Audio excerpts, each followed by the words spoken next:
beginning, there was nothing. And then there was the Drunken Peasants Podcast. I gotta get a witness. No! Say, man, you got a joint? No, not on me, man. I don't have facts to back this up. It'd be a lot cooler if you did. That's true. Sometimes I cry. Oh! Lick my butthole, he laughed. From the strangest corners of the internet, here to bring you opinions of the world from an altered perspective. Here are your hosts, the Drunken Peasants. Hello, everybody. Welcome to the Drunken Peasants Podcast. This is episode 1284. It's getting... The number's getting so big, I can't remember it anymore. Every time we add a new digit to it, it gets harder and harder to remember. We've got Doug TenNapel back again. Welcome back, Doug. How's it going? Oh, yeah. Thanks for having me, Ben. Thanks for having me on, guys. It's great. This is, I look forward to this. So thanks for having me on. Thank you. Yeah. And you said you were drinking some scotch, you said? Whiskey. This is Angel's Envy tonight is our whiskey from the distillery of, I can't read the language. It's a Kentucky bourbon, right? It is. So that's what we drink out here in Tennessee. A little something. Delicious. Yeah. Just to get festive because it's Christmas season and I'm on Drunken Peasants. So It seems like if I'm going to hang with the Drunken Peasants, you got to imbibe. Yeah, me too. You got to do it. I got it's called Weinhinsteffener. What the? It's a German beer. It's actually the oldest brewery in the world. It was founded in the year 1040, so it's almost 1,000 years old. And it's the best beer I've ever had. It's my second favorite beer, I would think, ever. Delicious. I'm a dark beer guy. What's that stuff? Is it like an amber or like a lager? Yeah, that looks good. It's a Dunkelweizen, which means dark wheat beer. I like it. Yeah. We have a beer out here called Yeehaw Dunkel. Yeehaw Dunkel. Yeah. It's a good Tennessee brand, nut brown kind of. Yeah. That I like a lot of dark beers too. Yeah, me too. Yeah. Yeah. And then Billy has water. Yeah, I drink a lot of water. I drink a little amount of water ever since my heart failure. I've been drinking, I'm supposed to be only drinking 2 liters of liquid a day. Yeah, they told him he drank too much water when he had the heart problems. Yeah. Really? Yeah. Yeah. Because my heart was so low when I went to the hospital that it wasn't processing fluids, and they were like building up in my lungs and giving me breathing issues. So, I can't even drink water. So you have to have less liquid or just less water? Like it's less liquid, all liquid. I can't even have ice cream. It counts as a liquid. I can have it, but it counts as my liquid intake. So I try and just drink water. I go a little above than I should, but it's a drastic cut to how I used to be. I used to just drink. I would drink the entire moat. I would just sit in my castle and suck up the entire moat every day. He got famous on TV because he was in a professional wrestling match and threw up a bunch of water that he had drank, right? Wasn't that from chugging water? Yeah, it wasn't. I wouldn't say famous. I made it onto It was like a meme. Soup. Yeah. Web soup with Chris Hardwick. Yeah. It went viral, and I was drinking water everywhere. I've actually had a lot of high level moments. He had a seizure in a Starbucks. Fake seizure. There's been multiple claims to fame for young Bill Fridge that never went anywhere. So you're an attention hound. We need to try some experiment with you though. Like just see what if you drank lighter fluid instead of water or drank. That would probably end my heart problems. Yeah. Nitroglycerin. Yeah, I think this would probably end all of my heart issues. Yeah. There's all those old, my dad, rest his soul. He worked at Sears, as a mechanic, and he Worked with a Native American guy, and the Native American guy swore that he drank a cup of his own urine every day. People do that. Yeah. People do That's that. a very popular thing. People like also give themselves like enemas with it and all kinds of gross stuff. Yeah. I'm just saying, Billy, this might be some kind of a miracle cure. I've never given a piss enema to myself. I didn't say enema. I meant drinking a cup of your own urine. I didn't mean double filter it. A little twice baked potato action. Yeah. I've drinking my own pee on accident, but I don't think I've ever done it on purpose. Was it in a beer bottle that you thought was empty? Man, I used to do some pretty epic Twitch streams. Like I would do accidental 24-hour streams, and when you're sitting there in the middle of a Magic the Gathering online game, you can't time out by going pee. You have to sit there and slap spells and hide it in a bottle. And when you're drinking multiple iced teas out of the same brown bottle, you go to pick up this brown bottle and you forget that's the pee bottle and not the tea bottle. Yeah, you gotta keep them separated. Right. I did it on a live stream one time, and I was able to like slowly spit it back in the bottle and put the bottle to the side so nobody knew I did it. But then I felt so guilty that I pretended to do it with the actual tea bottle, and it became a big thing. But like that was just to like clear my conscience. I was like, I've done the accidental sip from the wrong bottle You know, before. in downtown Seattle, we have this alleyway where people cover the entire walls of the alleyway with used chewing gum. It's a big yeah. Billy took a piece of gum off of it and chewed on it for maybe like 30 or 40 seconds. And then I don't know. A month later, COVID happened, and these girls that picked out the gum slice, they were from Korea and they were flying back on a jet towards China.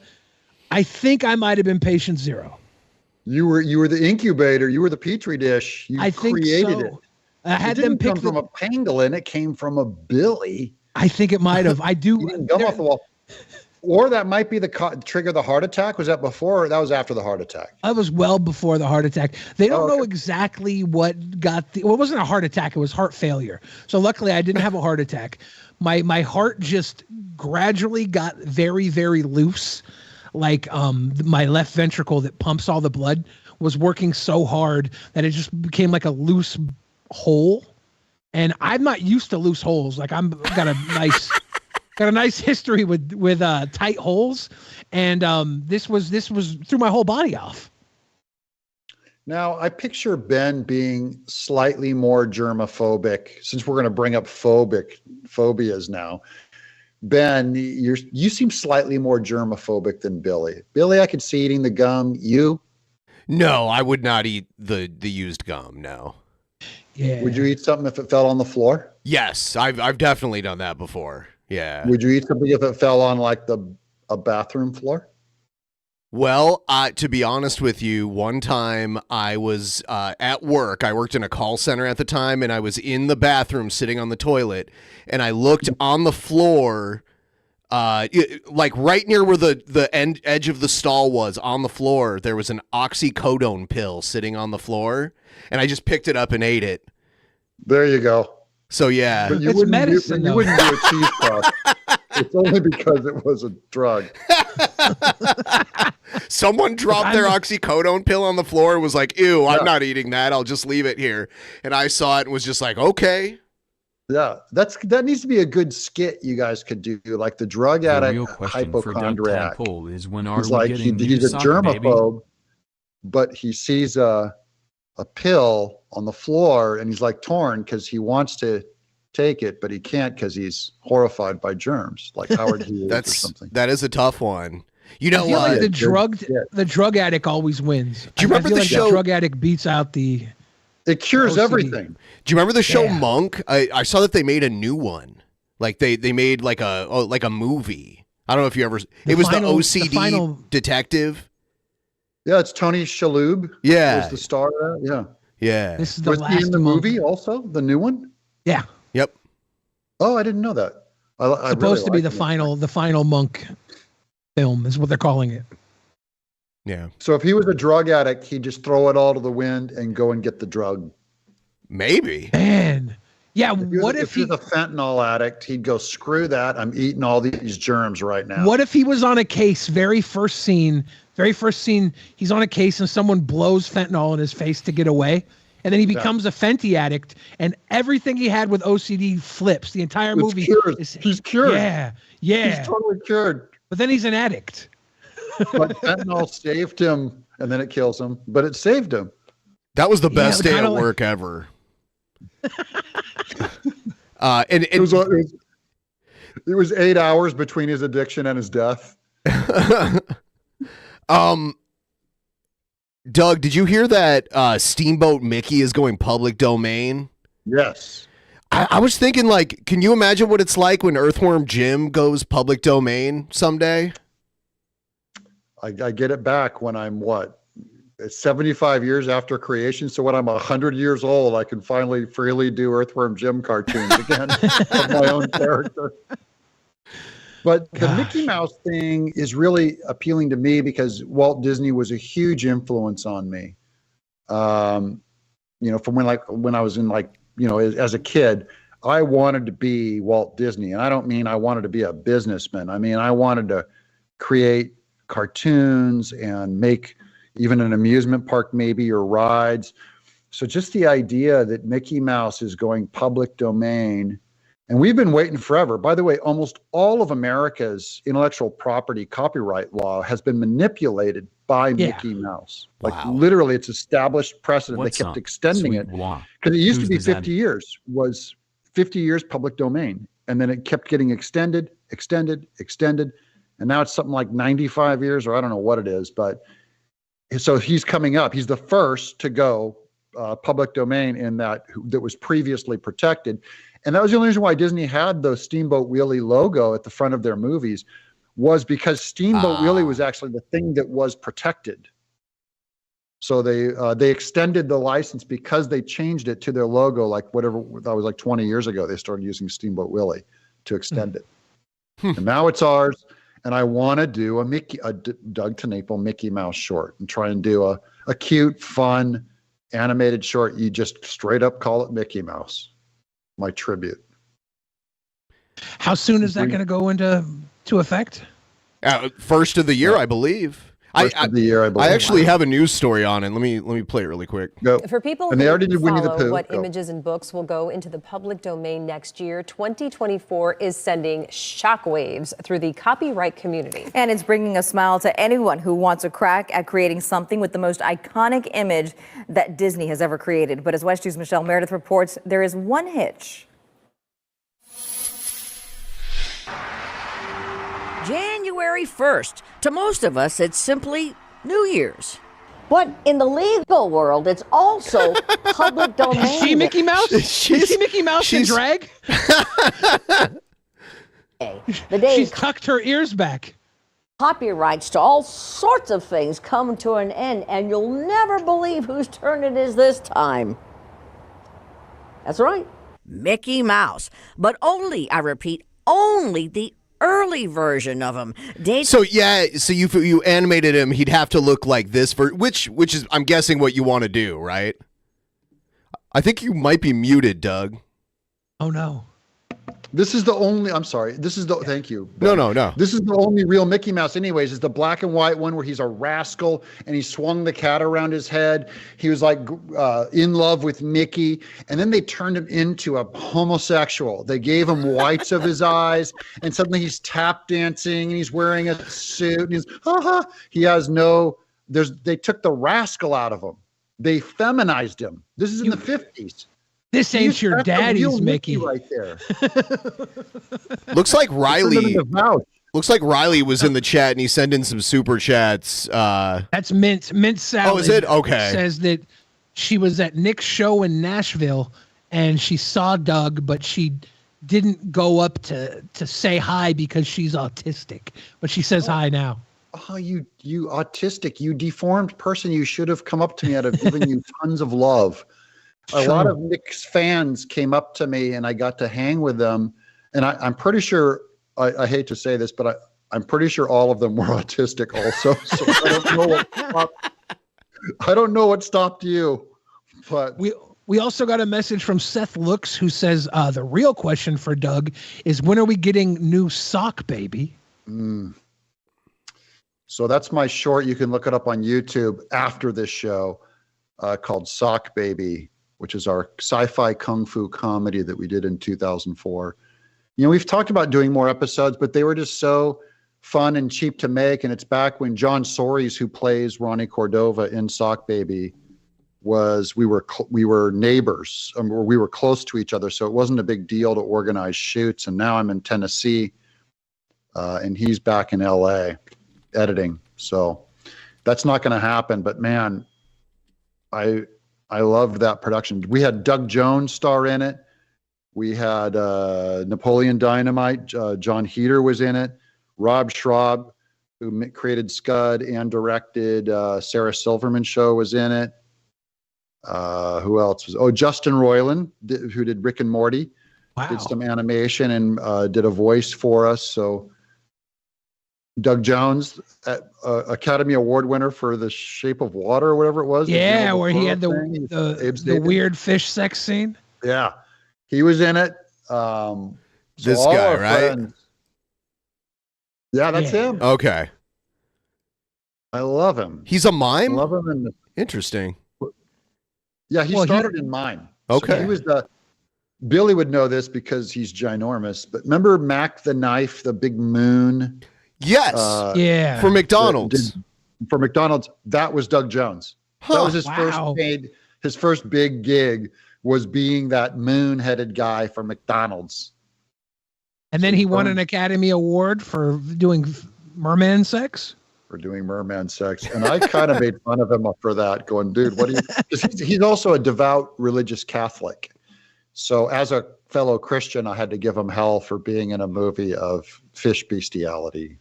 Do you think that that's inherently against the Bible? Like if well, bestiality is, but I don't know about acting in a movie with bestiality.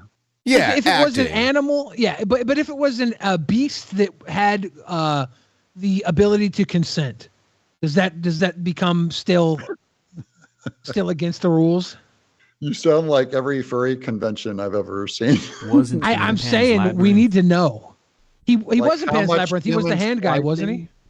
How much human splicing can you put, or an animal can you splice into a person before it becomes bestiality? At what point? Can we argue whether or not something has a soul? Right?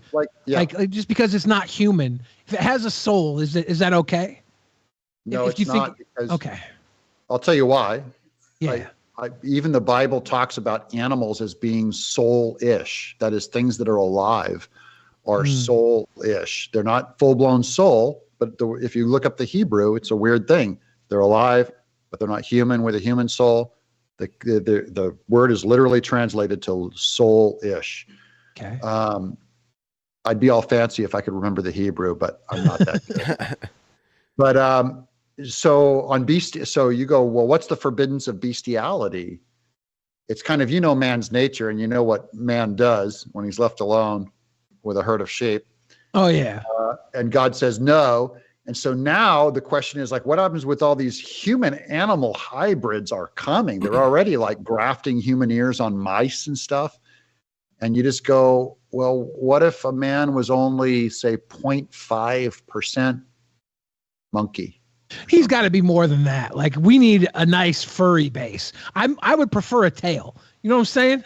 If you're gonna go that way, at least give me a fuzzy tail. Is that where you're at? Do you find that attractive, Billy? Are tails really?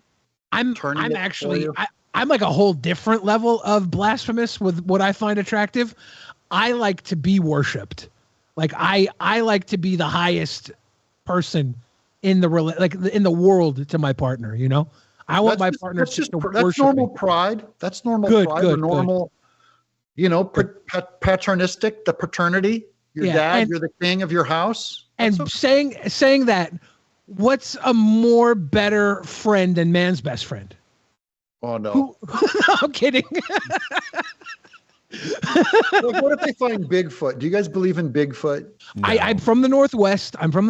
My dad actually said that my real mother was Bigfoot, and I think I think he was lying. He's dead now too, so we can't fact check that. Because I look a lot like my actual mom, who might be watching right now, who is a fan of yours, Doug. And if she is watching right now, she probably didn't like that I said that.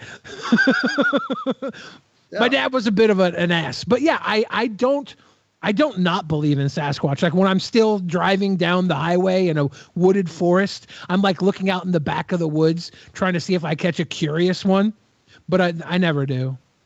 Because I just wonder if Bigfoot, how much ensoulment there is there. He seems like very tall for an ape. You know, he's very, very stand-uppy and walking around, head back. Like, so what if he was a human that God created that chose to stay away from civilization, and he made his own family of inbred furry humans? Like just human, a furry human.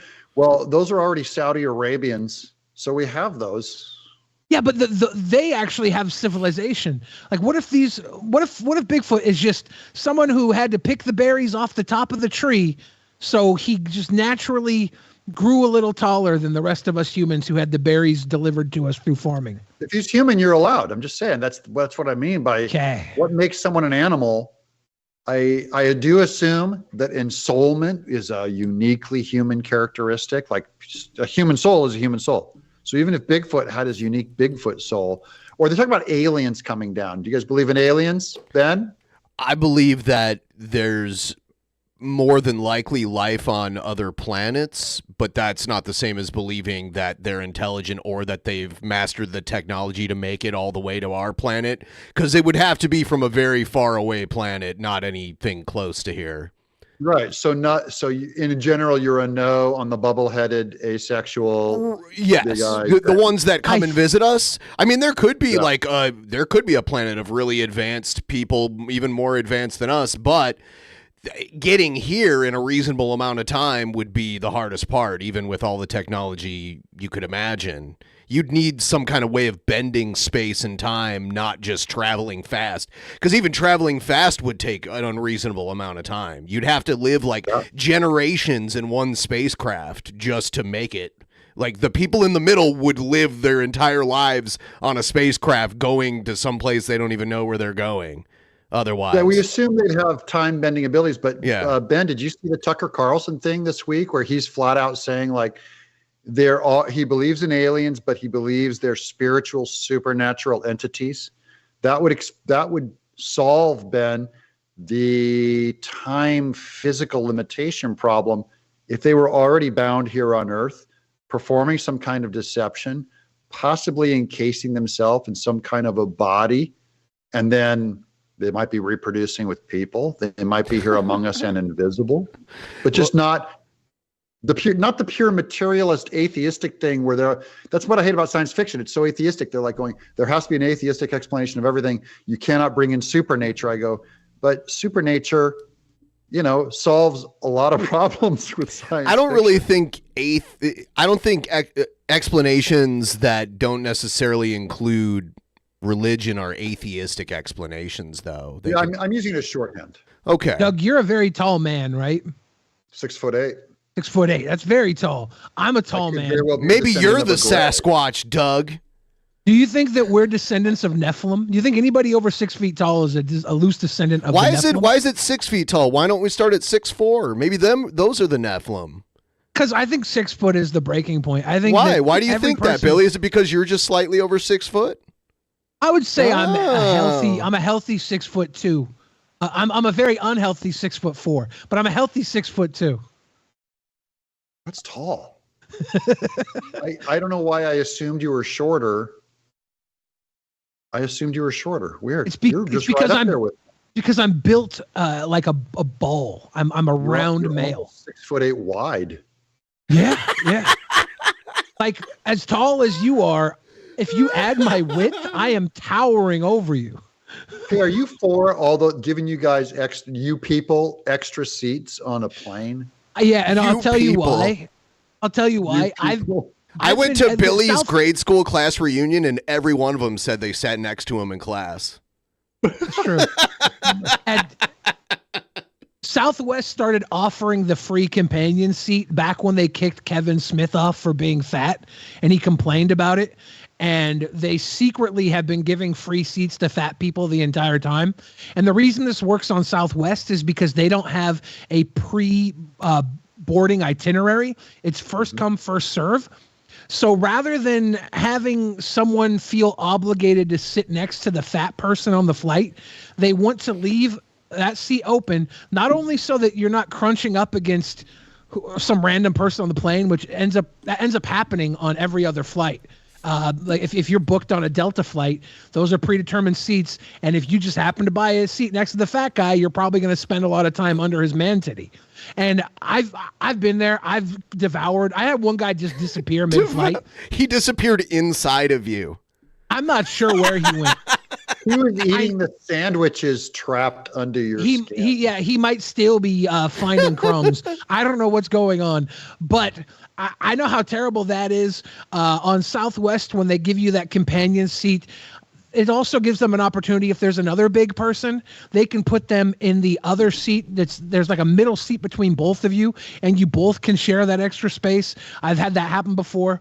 It's a Southwest unique thing. And honestly, when I saw it blow up because the fat girl on TikTok was telling everybody, I got mad because I'm like, they're going to take it away from us now. Like, don't tell all the fats about it. If the fats that are bold enough to fly and smart enough to know should enjoy this. Don't give this to the stupid fats because they're going to ruin it for all of us. The stupid fats. Yeah, the stupid fats will ruin it. I've been knowing about this. I found out about this a long time ago because Southwest came up to me when I was flying with them, and they were like, here, whenever you fly with us, let us know that you're big. Go to a person. We'll give you the extra seat. We don't want to have you dealing with being crunched in, and we don't want to have anybody else deal with being crunched in next to you. It's just as much for whoever would be sitting next to me as anything else on this flight. We went to a pro wrestling event at an arena, and they made him go sit like over, like I don't even know, it was like a special area. But I got to sit in it too. It was way more roomy than sitting in the actual seats. Yeah, it was the handicap area. Whenever you go to a concert, if you're morbidly obese or in a wheelchair, you can get these great seats. It was roomy. Yeah. I'm not going to make any generalizations, but it seems like the flight to that wrestling arena was full of a lot of people taking 1.5 seats. Yeah, no, the whole Just thing the was fans. I've seen the fans. Wrestling. There's like 4 types of wrestling fans. There's hot moms with kids that are single hot moms. I'm talking about high school, the local guys where they pull out the local. They're another type. They're another type. It's the kids of the single hot moms. And then it's big, fat, weird neck beards, and then special ed people. Yes. Special ed people love wrestling. Yes, it's true. Oh, man. Speaking of that, have you ever heard of Freight Train, Billy? No. Okay. Because I knew Billy was into indie wrestling, so I thought, so there's this guy named Freight Train, and I think, I don't know, he might be a little almost like intellectually limited, I guess is a nice way of saying it. But he's a pro wrestler. He's a really big guy. But you can tell that when he talks, he's like not all there. Ladies and gentlemen, this is him. Jake Manning here with Freight Train once again. I just want to go over the particulars one more time. July 27th in Charlestown, Indiana. Freight Train will be taking on Eugene for $5 wrestling. Eugene, a wrestler who fakes being intellectually. No. Yeah, he's not actually intellectually. No, deficient. But his character was. And he played the character, and he said he did it because of how many special ed fans there were, and he wanted to be a hero for them. Yeah. So he's imitating them? Yeah. Heavyweight championship. Yeah, he had a childlike exuberance in the ring. Oh my. When this guy gets going, it's so great. Hold on. I want to get to where he starts talking. Okay, let's get it. Freight Train. All right, here you go. Lou Jane, this Freight Train, I seen your video, what you call on YouTube about me and stuff. That ain't gonna happen to me on July 27. Listen up, you ugly short punk. You ain't gonna take this belt from me, Lou Jane. I'm gonna show your old school ass where I represent. You from the old school, this the new school, Lou Jane. And you can't even talk up there talking about that. Hey, freight train, I'm gonna take you out on July 27th, $5 wrestle tire coming off your waist, going my waist and stuff. You couldn't even imitate. It's Bubba Gump. Later on, he ends up calling him the R word too. If he does a shrimp promo where he just names off all the ways to cook shrimp, he should hold that belt who's forever. The white supremacist next to him. It's like Aryan Nation poster boy. Right? Is that the God, what's the guy's name? He was on a Sam Hyde video with iDubbbz. Oh, I don't know.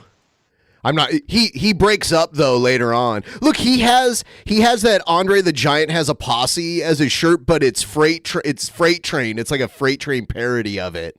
Is he 6'5"? Freight Train 6'5"? Yeah, probably. He looks big. This is Nephilim blood. This is Nephilim blood. Train. That's big. That's Nephilim. That's why you need to go back to that retarded school downtown in Charlotte, North Carolina Metro. Right, he can say it. It's his word. He says it multiple times. From the education center and the school board, how retarded you is, Lou Jean. You need to be there with all your retarded buddies at. You be coming out waving like this all the time and stuff. Waving like a nerd, like Forrest Gump, Lou Jean, W-E. Forrest Gump. There you go. Damn. This guy looks like Bubba Gump. Yeah. He talks like him, Force. Yep. Is a Louisville, Kentucky nerd. That's why your uncle Eric Bischoff cut you loose from WWE, because he knows you're too much of a nerd to be in the ring with the big dog. I'm going to keep this belt. He doesn't move his head when he talks. Like with the big dog. He's frozen. Yeah, he is. He's very crooked. Yeah. He's leaning in the mic and he does not move his head. He's got to use all of his body's energy when he's thinking. So the rest of the body goes into like hibernation. He gets rock hard, solid in his stance. Nothing else can move. His brain is just at full capacity. I was just told in theater, you kind of do some of this. Yeah. You work the crowd. But you have to do it. You got to shift. You have to also do it intentionally. You can't just be bobbing around weird like, there can't be a nervous move. But he is just like raccoon or a possum in headlights. Yeah. He might be pooping too with his head cocked like that, getting a nice little rainbow unicorn potty. I notice he keeps saying Lou Jean too instead of Eugene. Lou Jean. Lou Jean. Lou Jean, I don't know if he knows the difference. Your ass on July 27th. Look at the guy on the left. He's starting to break up a little bit. I'll show you where I represent since my first time getting in the ring with a WWE superstar. I'm going to show you what this new generation coming. Wow, he went from WWE to wrestling this guy. That's a good thing. Yeah, I don't. You got to give back to the community. Billy. It's over. It's the end of your career. You got to give back to the. He's putting this guy over now. He's giving back to the future of wrestling. Billy, if you would have stuck to it with your wrestling, you could have been mayor of Knox County. Yeah, I could have beaten Kane. Ohio Valley Wrestling don't mean nothing. You were trained up there with Jim Cornette and them, but I got trained by different people better than you. The high spots represent high spots better than Ohio Valley Wrestling, Lou Jane. Ohio Valley Wrestling don't no longer exist. Okay. It goes on for a while, and he does repeat himself a lot, but it's pretty great. I could watch that forever. Yeah, look, I want this guy to be the world champion of WWE. Oh, I can keep going. I keep going. Now the Florida Championship Wrestling, you need to go back to where you came from so you get more popular again, Lou Jane. I wish Lanny Poffo was alive. The genius Lanny Poffo versus this guy would have been a great match. He would have written him a poem. I like him. He looks friendly. He and he does not move. He does not move one pixel. That body does not move. It's just his mouth. He's like a 1960s Hanna-Barbera character. His body's sitting there still, and his mouth is just a different cell. And when he runs, it's the same background over and over and over again. His brain is using every last cell to animate that mouth. And on July the 27th, I'm gonna kick the shit out of you, Lou Jane. I'm gonna take your retarded motherfucking ass out. Since you call me the MF word, my time to call you a motherfucker, though you is a retard. He's cussing his ass off, but he edited the MF word. Yeah, he's breaking so hard. Yeah. You call me the MF word while just littering slur or bleeps. Bleep, bleep, bleep. You call me the MF word. This is a good promo. I don't know if he's actually like this or if he's playing a character. He's like this. No, that's him. Yeah. It's brilliant. Motherfucker, take your motherfucking ass back to Louisville, Kentucky, and this belt gonna stay right here on my smooth belly. And look at my belly, Lou Jane. Look at my belly. Dude, my belly special people love showing off their bellies. Going down a little bit, 'cause I'm ready to take you out, Lou Jean. I've been doing a lot of sit-ups. He's been doing a lot of sit-ups. Push-ups and stuff so I can get ready for you. 'Cause on July 27th, I'm coming for you, Lou Jean. And you look like Superman on that YouTube video up there acting like Superman and stuff. And up there hiding behind walls like this and stuff. With 2 action figures and stuff, hide behind the walls like too much. Figures. Yeah, next to him. I like how the guy next to him who's cracking up, he's blowing his cover, but the way that he tries to look like he's not laughing is he just dives behind the wrestler. Yeah. Like, what's he supposed to be doing? Starting a lawnmower back there? Now he's got his head in his hands. This isn't even a natural movement. He's got sunglasses to cover his eyes. Yeah. I need that shirt. I want that shirt so bad. Freight Train has a posse. Who was Dusty Rhodes like manager Sapphire. in WWF? Sapphire. Do you think this is the love child of Dusty Rhodes and Sapphire? It might be. It I wouldn't be surprised. Yeah. I wouldn't be surprised. The face. So he's Cody and Dustin's half brother. Wow. Could be. If you're gonna beat the Freight Train, you can't be no coward. But I'm gonna make sure I get a W over you, Lou Jean. That's a win. Everybody around this world said they want to see me beat you down. That's how I'm gonna do that on July. W stood for.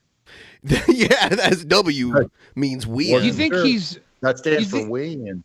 Weigh-in. Do you think that the Lou Jean thing he's doing on purpose? Because that's what people do when they put an L in front of someone's name when they took the L? Maybe.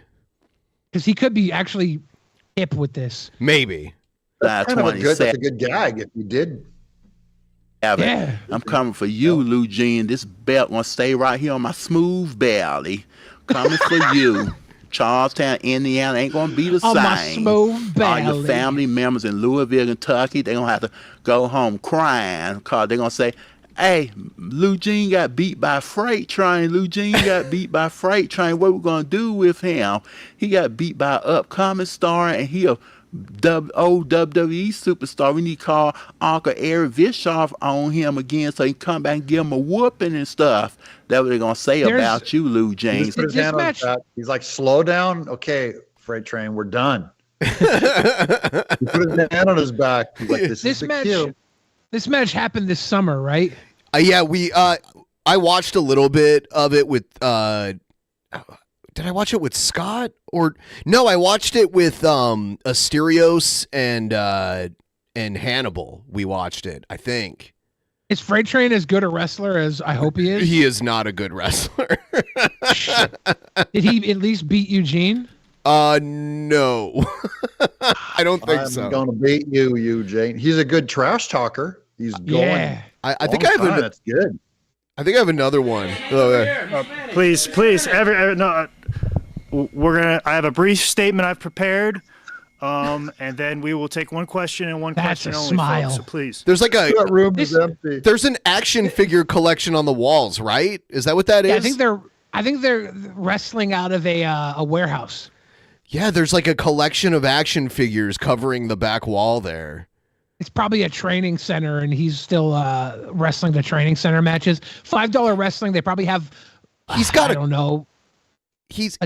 Sorry. I was just gonna say. There's probably a couple dozen seats. This where we're looking at right now, and they just sell them out to the training guys' friends. It makes sense. Billy, we gotta find out when their next event is, and We open up a place right next to him at $10 wrestling, and you and I will wrestle, but we'll do $10 wrestling. Open up right next I would to him, love and that. We'll pack the place out, and they'll be like, "Oh, what happened?" That would be so messed up, but we got to do it. Billy, is that not a Chris Chan style shirt? It's just monochromatic. It looks a little like Chris Chan. It also reminded me of mid-90s WWF wrestlers wearing something like that with a fanny pack. Like there's that picture of The Rock with his fanny pack. He was wearing like a turtleneck sweater though back then. Yeah, but it looks like something Ahmed Johnson might be wearing around that this time. looks like something Chris Chan would have worn, but his was all colorful, and this is like monochromatic instead. This is This is like the sad results man's have come Chris in. Chan. It took a little bit longer to add up. I just want to hear him talk. Is he not going to talk? Okay, here we go. I'm real mad about it because we had the time to get up and pit against Vince McMahon, car budget and stuff. But Vince McMahon, look up, we still coming up, and you're gonna be squished like a little bud like that and stuff, Vince McMahon. I'm real mad. Look at the heel manager. He's pretending to be surprised. Ah, man, Yeah. it's so good. Think you can put everybody out of business and kick everybody else, but guess what? You haven't kicked our butt. We still coming up. We might be a small company now, but we coming up, Vince McMahon. Dog, look up. You could be rich right now, but you always can get squished like a little bud like that and stuff, Vince McMahon. But you haven't met your match yet, Vince McMahon. You still gonna meet your match. And this for I'm one of starting your to think wrestlers. he's acting now. I'm Right? almost starting to think. Right? I'm not sure. This is a bit.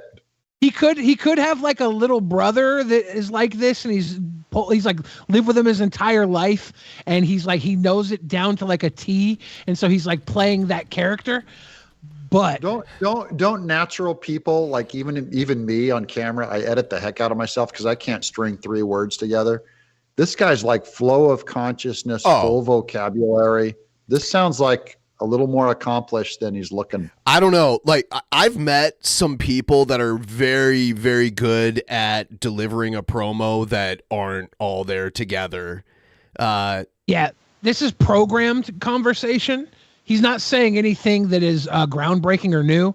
He's not giving commentary, really. He's just going through the programs of Vince McMahon. Everything I ever loved has been wrestling my whole life, and I will talk about that forever. Yeah. When you're special, you'll talk about what you love and know to no end.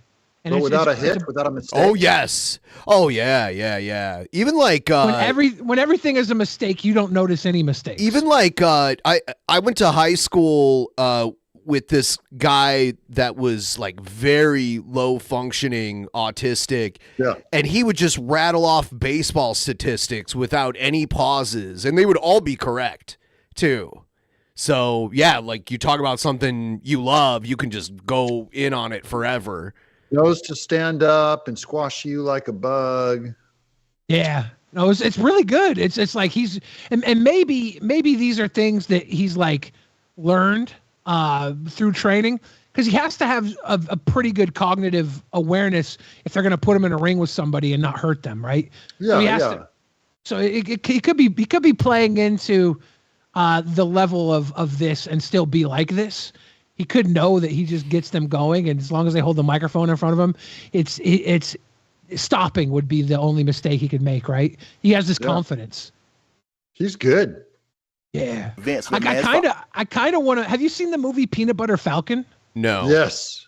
Peanut Butter Falcon is Oh, a fantastic Ben, movie. you'll dig it. It's good. At the very end, Jake the Snake is facing this is he kid with in Down it? syndrome. Yeah, Jake the Snake is going up against this kid with Down syndrome, and Jake the Snake just goes full heel and starts calling him like the R word. He's just a mean son of a bitch. I kind of want to hire this guy. I'm gonna start charging $10 a ticket and bring in wrestlers who are willing to just bully. You the know shit out Jake of the him. Snake, Billy. You can get Jake the Snake to come and bully him. Yeah, I wonder if I still have his phone number. Yeah.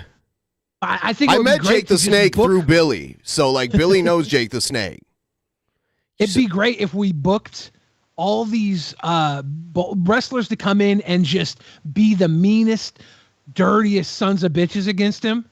because like you never feel worse for somebody than when an able-bodied person is picking on a kind of slow person. You'd find out if he was fake or not. At least you'd find out real quick. And you would have to get tough guys too. You'd have to hire like MMA guys, because this guy might go brute. This guy might go brute freaking strength on somebody and just pummel him. So you need a guy that can get his way out of it, because he's got to push this guy to his limits.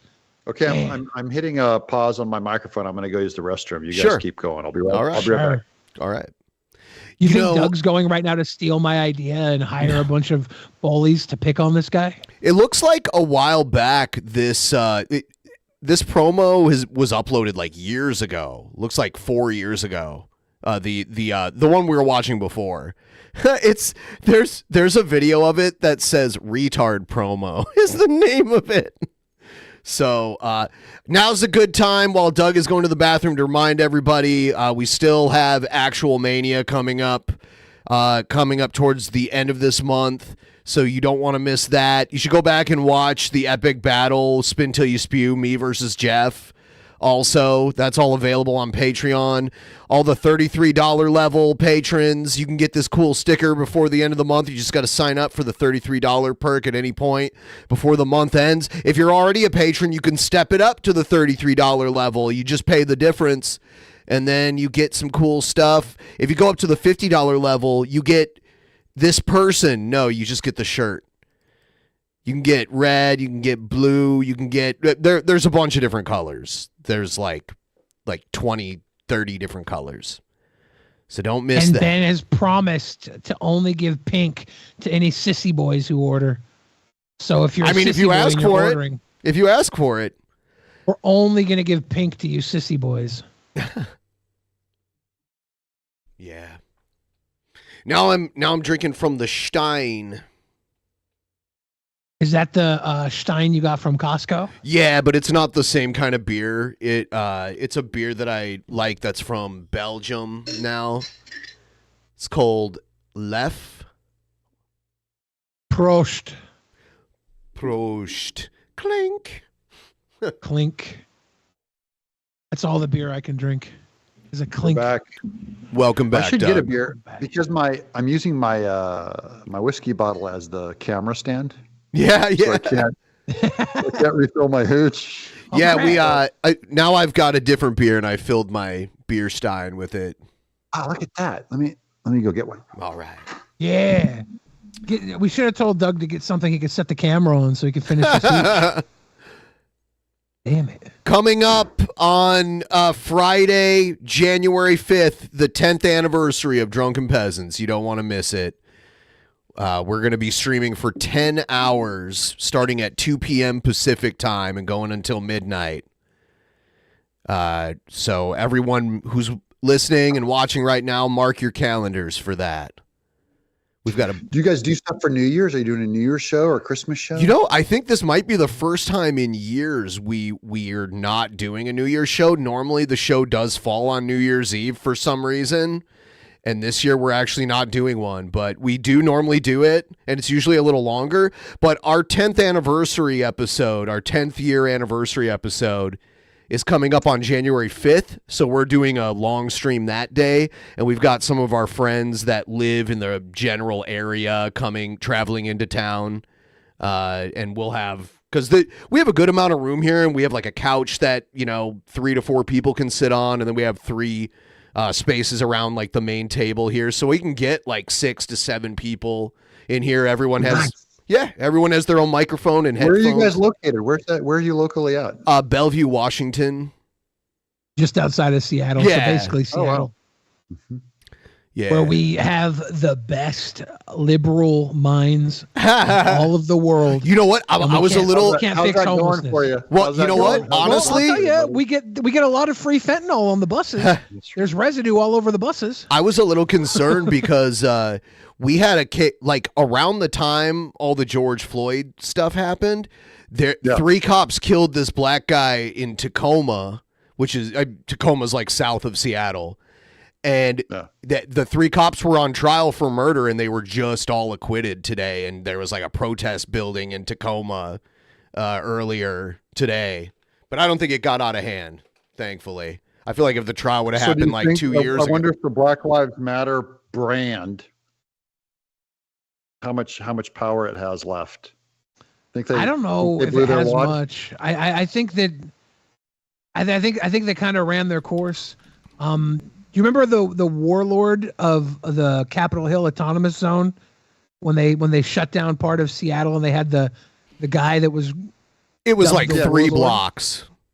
Yeah, that was that was Yeah, my they declared buddy. their own country. That one. Yeah, Kind my of. buddy was the warlord, Raz Simone, and he got canceled right after that happened. Someone targeted him. A lot of women canceled him, so that took a lot of the momentum out of the what was going on here in Seattle. And then, of course, the police disbanded, but then secretly came back. Look at So this. It's like everything they worked for kind of fell out. Look at this, Doug. Isn't this pleasant? This is That is pleasant. Look at that. Is that your downtown? No. This is Leavenworth, Washington. It's in the mountains just east of where we are. It's like an hour and a half up the mountains. I'd go live there all the time. It's a replica of an Alpine Bavarian village, basically, and it's surrounded by mountains. You can't see the mountains right now, but it's literally surround by mountains. Yeah, it's a Bavarian mountain town. It's You go there, during you get tons Christmas. of jumping beer. It's huge. Because it's very unique. You know, Your schnitzel, you get your Lights I've ever spots and seen. Are brow. those actual light sculptures or are those actual trees? those are with actual light? trees.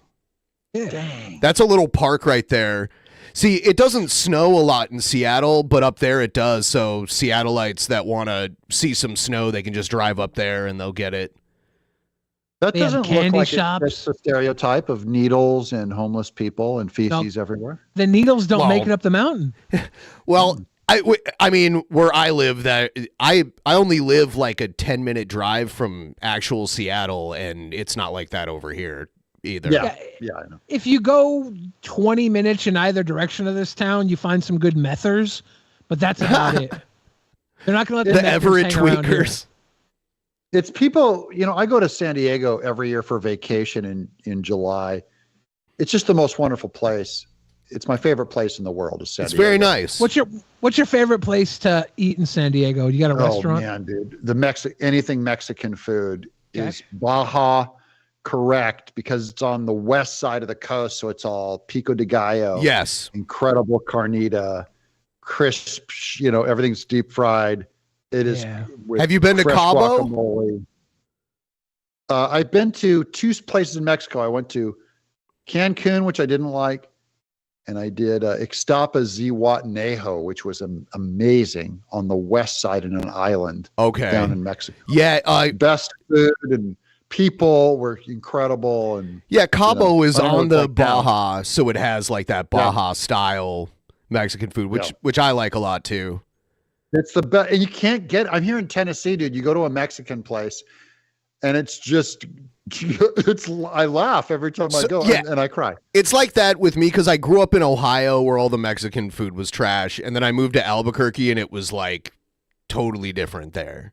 Oh, Yeah. because they get the West Coast produce, dude. West Coast produce has, it's high desert, in the San Joaquin Valley where they grow all their produce, and like 1/3 of America's produce comes from the West Coast, from California. People think of it as just a city. It's not. It's like almost all farmland, crisp lettuce, tomatoes. It's where all the wine grapes are, because I'm getting into the deep woods, but it stresses the fruit so it grows a thick skin so the flavor develops inside.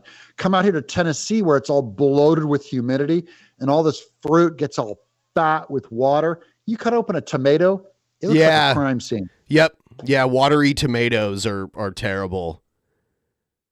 Sometimes I'll salt a tomato to like absorb some of the water coming out of it.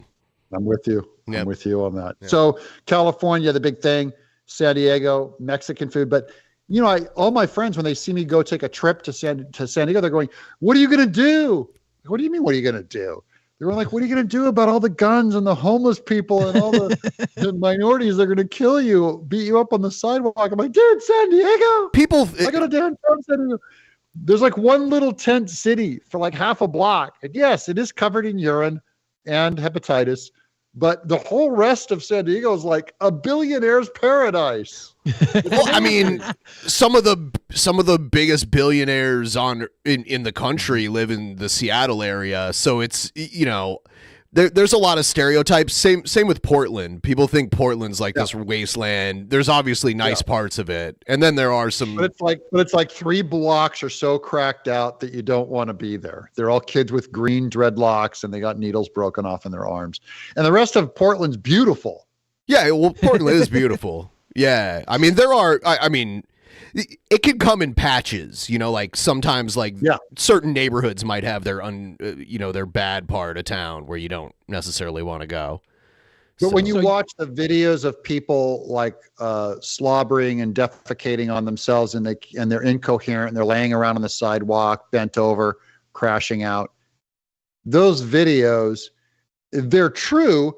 But it's not true if you think of the entire city as of course. It's like they went and selected a block and they showed you the trashiest block in the entire state. Yeah, if the entire city was like that, it would be a war zone. You'd have to set it on fire. You're right. I've seen so many homeless people genitals in Seattle. Like they do I have. They do kind of walk around. I saw a little kid's genitals today. He wasn't homeless. No. I know. I was driving home and that's there's the end of the show. Good night, everybody. Right? No, it was so messed up. He always goes there. It was so messed up because it was like I drive this road home all the time and there's like a playground or something, and these kids were behind bushes. Like one kid was like, I don't know if he was peeing towards the road or whatever, but I'm like, nah, like wanted to call and like complain, but I was like, I don't know the number. I just drove home and I was like, this is not a good day. It's not. I was accosted. It's not right. It's not right. Sorry, that came up when I was thinking about homeless people genitals. Anyway. Like, why did I see that today? Why did I see that? I'm so glad you shared it with all of us. Thank you, Billy. I did not. So, I was hurt no, I'm going to stop you while you're ahead.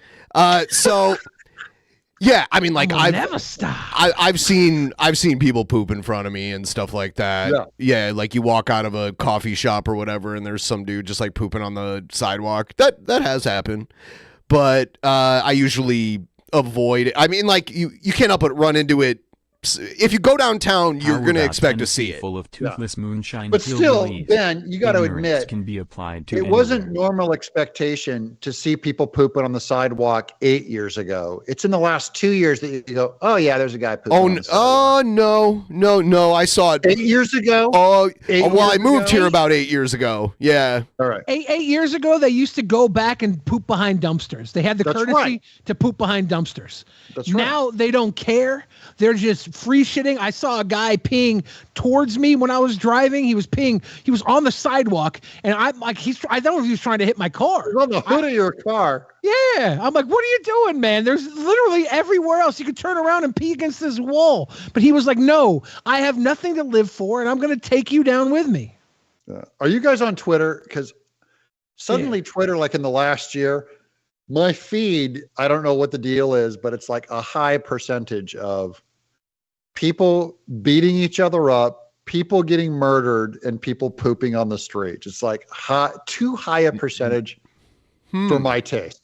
I've seen people get beat up in my feed, but not pooping and not getting murdered. If I see the murder thing, I click like don't recommend because I don't want to see that. Okay.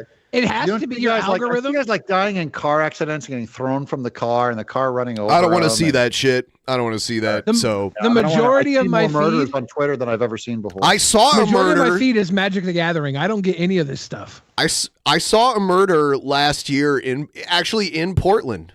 Believe it or not. You saw it live? Yeah, like right. You? Yes. Yeah, like a couple hundred feet in front of me. Maybe not even that. Maybe like about 100 feet in front of me. Something like that. Terrible. Seth Looks asks, how about Tennessee full of toothless moonshine hillbillies? Ignorance can be applied to anywhere.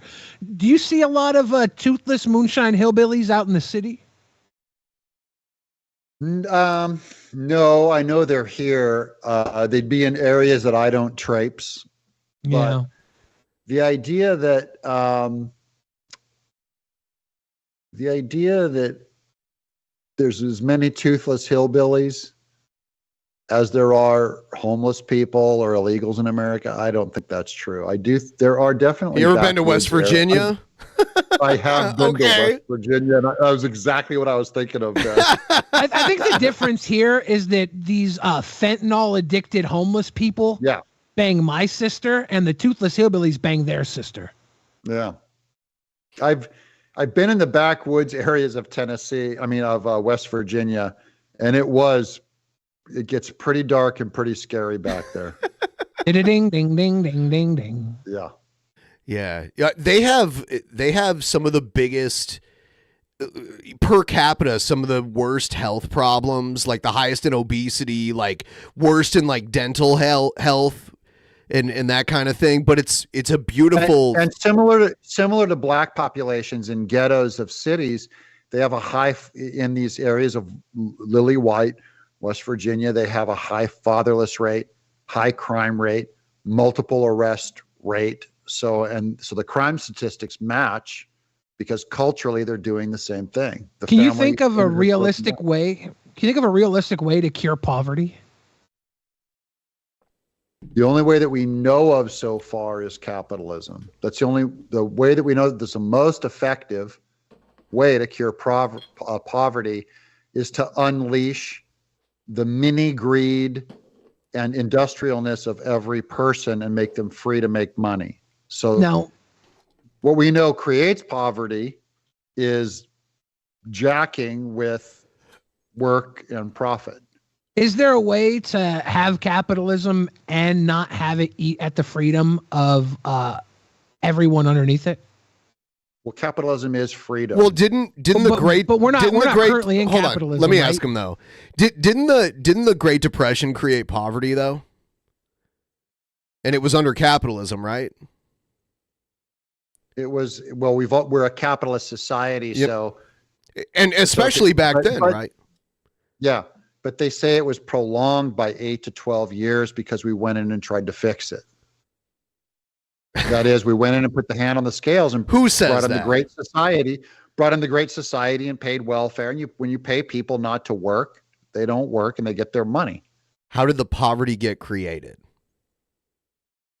We had a market crash, and that which is capitalism, problem. Right? It is loosely capitalism, but so is the market. I mean, there was less labor laws and unions running the show back then. It was more laissez-faire. Both the prosperity, if you have freedom, okay, this is true freedom, you have to be able to have great prosperity and an incredible crash, because both are things that can happen under freedom. So what someone always tries to do is bring in and take out your freedom. So thank make you. Things fair and safe. Thank you for making the point though, because you basically just said capitalism has to create poverty before the prosperity.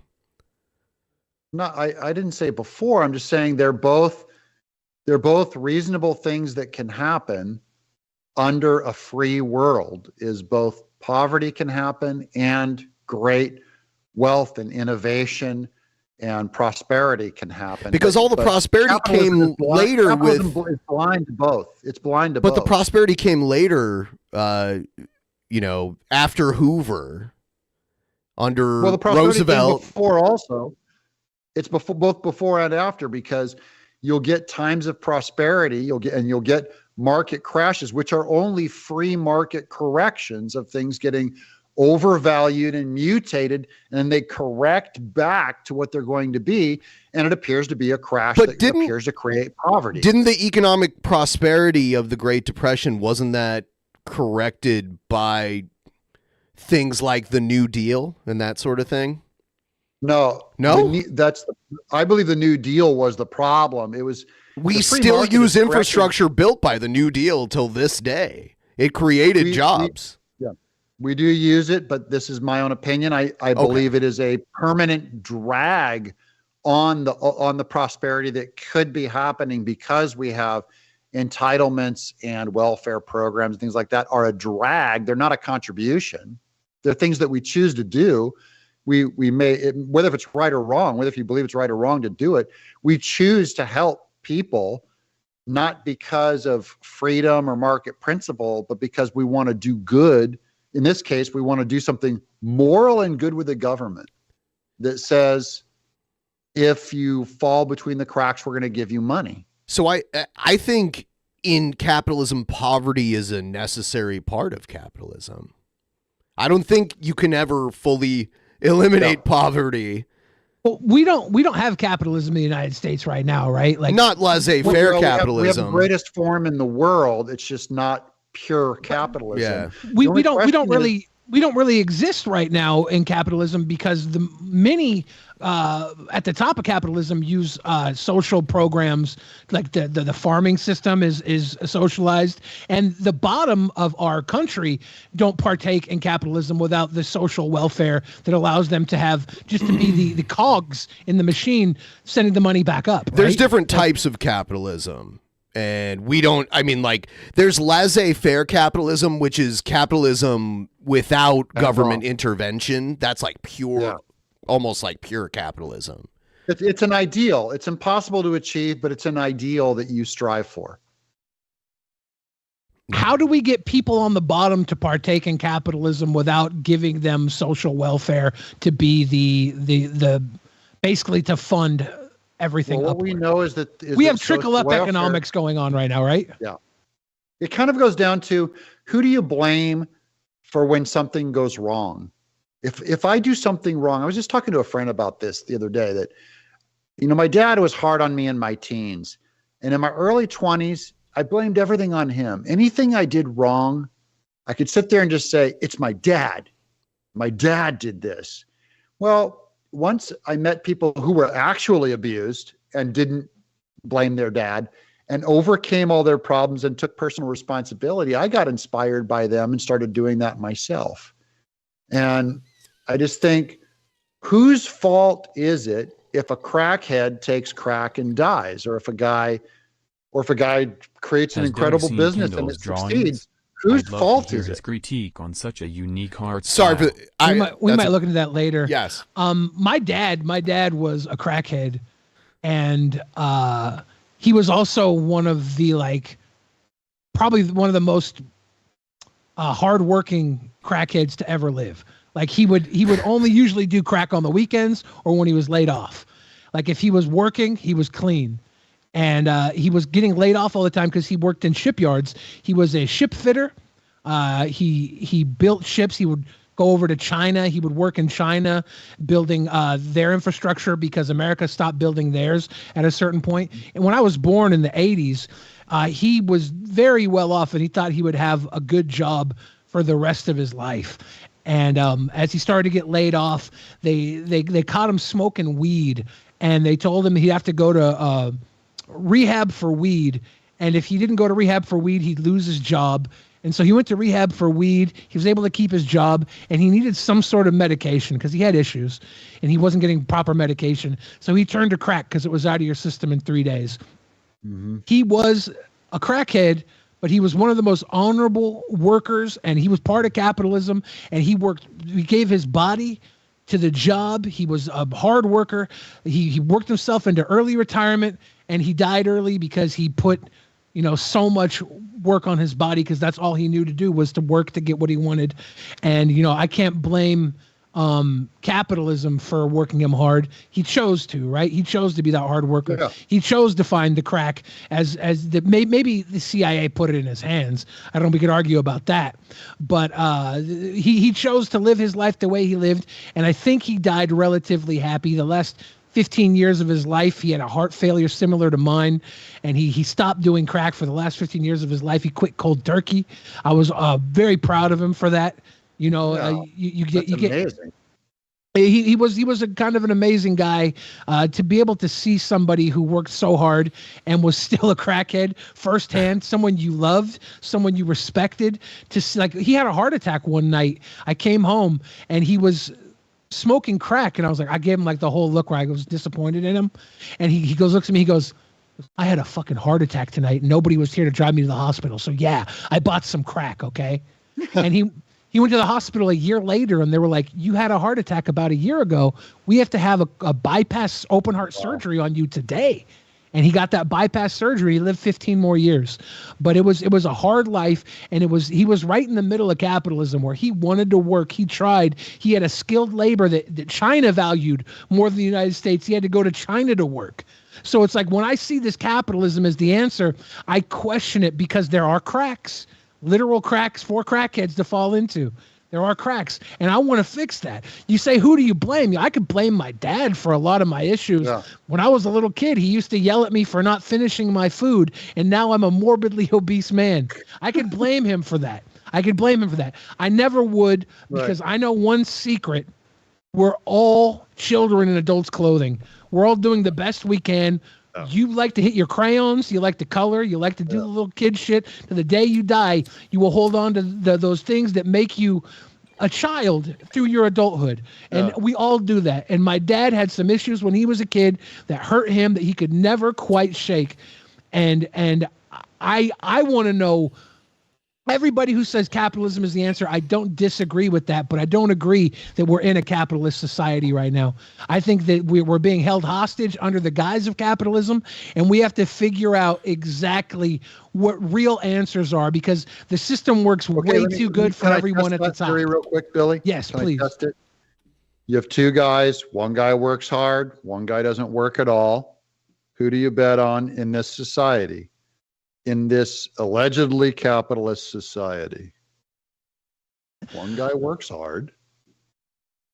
One guy chooses not to work at all. He's talking to himself. There are more conservative dipshits in America than homeless people, drug users, and illegal immigrants combined.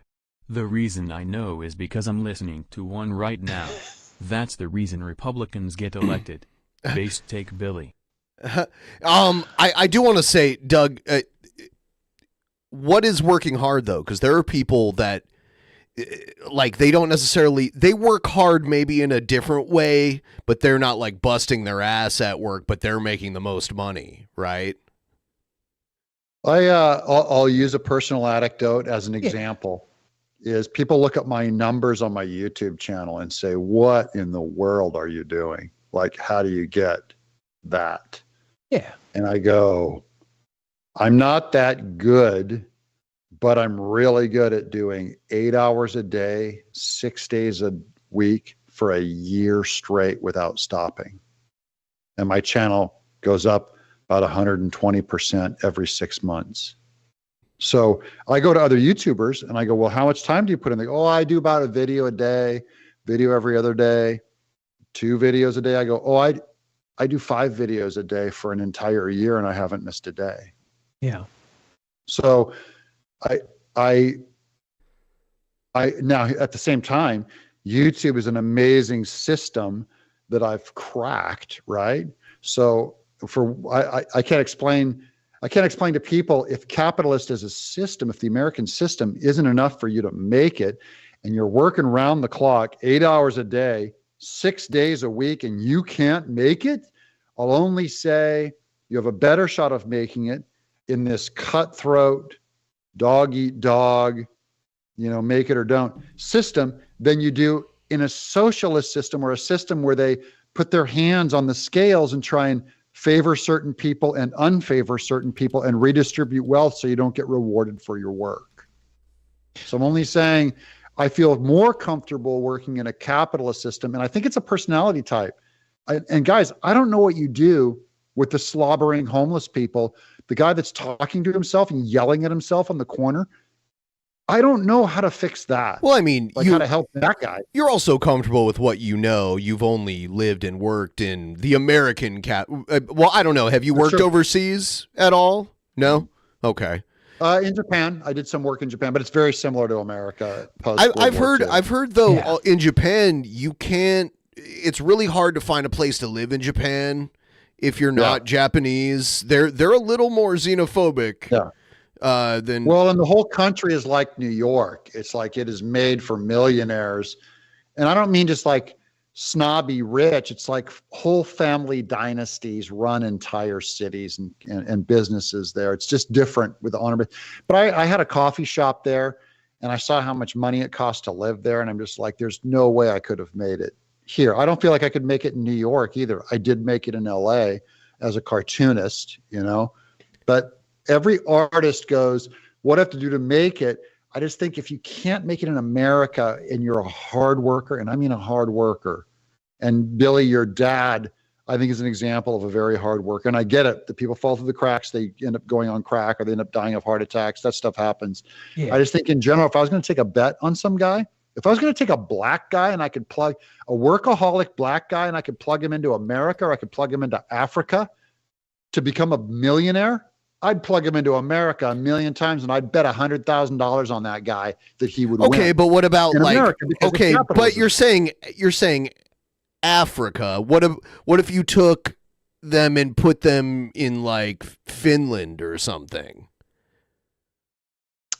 Now, in more socialist countries, you have a better chance of making just a barely middle wage. You have a much lower chance of becoming a millionaire because of socialism knocks that top off. It helps but being a millionaire isn't. But being a millionaire isn't necessarily like when you live there, you're taken care of more. Where like being a millionaire, we think of being a millionaire here, where you have like everything you need and don't have to. You never see the bottom of your wallet, that sort of thing. Living over there, it's the same, but you don't need to be a millionaire. That's right. So and if you're in Finland and you have an asset like if there was a Doug TenNapel in Finland that had the creative output, he could always take it to America and move here, right? Like we want people like that. So he would find his way here eventually. The Americans that are born here and are under the thumb of a wage slave and they're working paycheck to paycheck and they don't have time to breathe. And there's one guy who has long not worked a day in his life and spends maybe he didn't work a day in his life. Maybe he inherited it. Maybe he worked hard only to now go golfing every day while these millions of wage slaves work underneath him. Like there has to be a point where we can give these wage slaves a nice bootstrap, give them a nice 30, bootstrap. Hold on, Billy. I'm going to ask you guys both this question. 30 and under, what percentage of people are ready to hit it, grind it hard, will do anything it takes on an oil rig, in a library, at a McDonald's, as a comic book artist to make it? What percentage? 30 and under, because I can't even find them. I'd say I've tried 15, looking for editors. They're not 15%. out there, guys. They do not grind. So 30 and under. So like Zoomers, 30 and right? under grind. Are millennials in their 30s yet? I don't know. Is it like all Zoomers? I don't know. I don't know a lot of people around. Born in 1990 or after, ready to hit it. Hit the road, work hard. I'm ready to make my money, guys. I'm ready to work hard and make my money. What percentage? I think there's 15% are ready to do it and maybe 1% successfully do it. I would say 15 to 20%. And to those people, they ought to make a whole lot of money, and it's a crime if they don't. That's fair. I like that opinion. And I don't think that I think right now that Billy is 15% high or low? It's pretty low compared to like Depression era where people are in line like ready to shovel coal. Yeah, everyone was. Every dad, 100% of the dads, they were there to grind. Yeah. It's weird because post-Depression era we had this boomer era where we were sold. Mr. TenNapel has read the great manga Berserk. Just for that I know he is a learned man. I want Doug to bring back the tall hair. Tall hair Doug. Yeah. I'm kind of domesticated right now, aren't I? Yeah. Have you thought about calling out Kid from Kid and Play and challenging him to a tall hair I saw a boxing picture match? of Doug from back in the day and his hair was, it was really tall. Yeah. I used to put a lot more. It was, it's called Gorilla Snot is my, jam. I remember those. Yeah. And I'll tell you, it starts getting a little, you see a little shiny there. There's less to stack. Oh, days. yeah. But I Have you messed with the hair since you dyed it? Was it blue that you dyed it a couple years back? Blue, blonde. I've done a blue blonde, but I'm just saying it's one of the aging things. I'm 57 years old, and you watch it start to go, oh, holy cow, I can't go full punk rock anymore. I'm like, oh, I'm on the second half of middle age. I'm like, I'm on the downturn. I'm on the down. I think he cracked the 7-foot mark with that hair. You know, I think he was, yeah. But you're way older than me, and you have more hair than me. Like I'm wearing a flesh colored yarmulke on the back of my head. You know what I mean? You got the. Yeah. You're getting the Crosby, Stills, Nash and Young. Who's yeah, that guy? yeah. Who's the guy with the bald? But you wear it well. I'm just saying, you both look like really ugly women when your hair was long, Billy. Yeah. Oh, my hair's still long. I just have it up for you. Oh, okay. There you go. I came in conservative with the pony back. I'm like, you know what? I just dig you guys. It's like I feel like you're like family. You're like nephews to me. Yeah. And fun. You've always been very generous to me, and I can't. That's rare on the internet, you know. I think it is rare. I think that people are very stuck to their ideals, and the one thing about Ben and I is we just care about money. That's what's important, is the capitalist. And I also see you guys crap on people, and I just think if everyone on the internet had a huge sense of humor and less self-conscious, like less terrified of people just totally destroying you online, if we were less terrified, I think we'd all have a better time. So I don't mind dishing it out and taking it. I just think, you know, I came in, I argued once with Destiny. I've argued with Vaush. Yeah. You just have a good time. It's like it's true. You're rare with that, and it's funny because a lot of people don't get it because a lot of times people will come at us first and then we'll respond to them, and they'll get all mad that we keep making videos about them. But glad you're still alive, lol. Also, I also have the MP4 of your interview of Dick Masterson that was taken down from. Oh, okay. Oh. Interesting. Yeah. So, yeah. What do you think of Eric July and his Isom comic book? What do you think about that? Or do you know about it? Oh yeah, I do. And I see all the fights. I'm friends with everybody. Sure. Okay, first of all. And I don't just mean, I'm not a nice guy. I'm not a good guy. I'm not saying that. I'm just saying I'm pro-capitalist, so I'm pro-independent business. That's fine. Hit it like Eric July. Me too. Man, that guy raised $3 million. That's good. Me, I go, you go, boy. Yeah. And then I'm also friends with Dick Masterson and Nick Rekieta and you guys who just kind of give them hell. And I think that's totally fair online. Is the book good? I don't care. Good answer. So good diplomatic. Answer. Here's why. Here's why. I make political videos. Sure. All day. I go out and I take other people's content like CNN and Forbes breaking news, and I take articles on MSNBC. I didn't write those articles. I didn't film those scenes, and I just play a clip and I talk about it. Yeah. But I'm like taking other people's stuff. So how could I go and judge Eric July, which I see guys do, right? Yeah. Going like, oh, this isn't a comic. There's no character development. There's no story. Effing, that's been comics for like 20 years, guys. Where have you been? Well, so how am I going to hold Eric July to a higher standard than I do to freaking Marvel or Comicsgate or all these other shitty? Can I make a? So what I'll say is, if there's like glaring like spelling errors and art errors, like things looking weird, that kind of thing, and you make a video about it, like let's say there's a Marvel publication that's in and we make a video about it, Marvel isn't going to say anything. But if you do it with Eric July, he'll give it attention and whine about it instead of just being like, this is why he has a thin skin. Yeah. He's a crybaby and he has a thin skin, but he's allowed to do that. He is. It would be like me being obsessed, Ben, with you having your tie tied wrong. I'm not going, obsessed hey guys, with it. I just think it's funny. Ben guy. Are we going to support this guy? Are we going to give him super chats? Because look at his tie. So look at his tie, everybody. And what I would do is either tie my tie right or ignore you one or the other.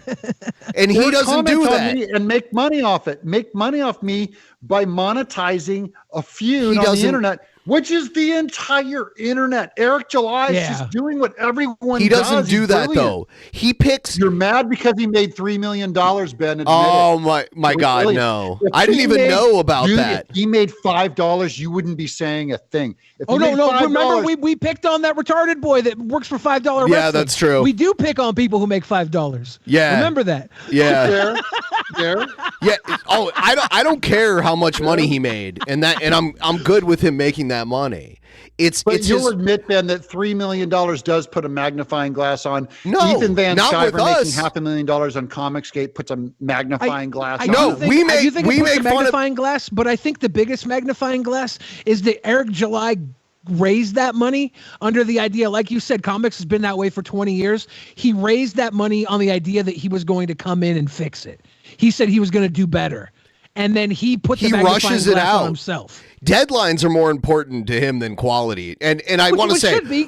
we make fun of people that make. Hold on, we make fun of people all the time that make no money. Ben? How can you care? We make fun of people that have no.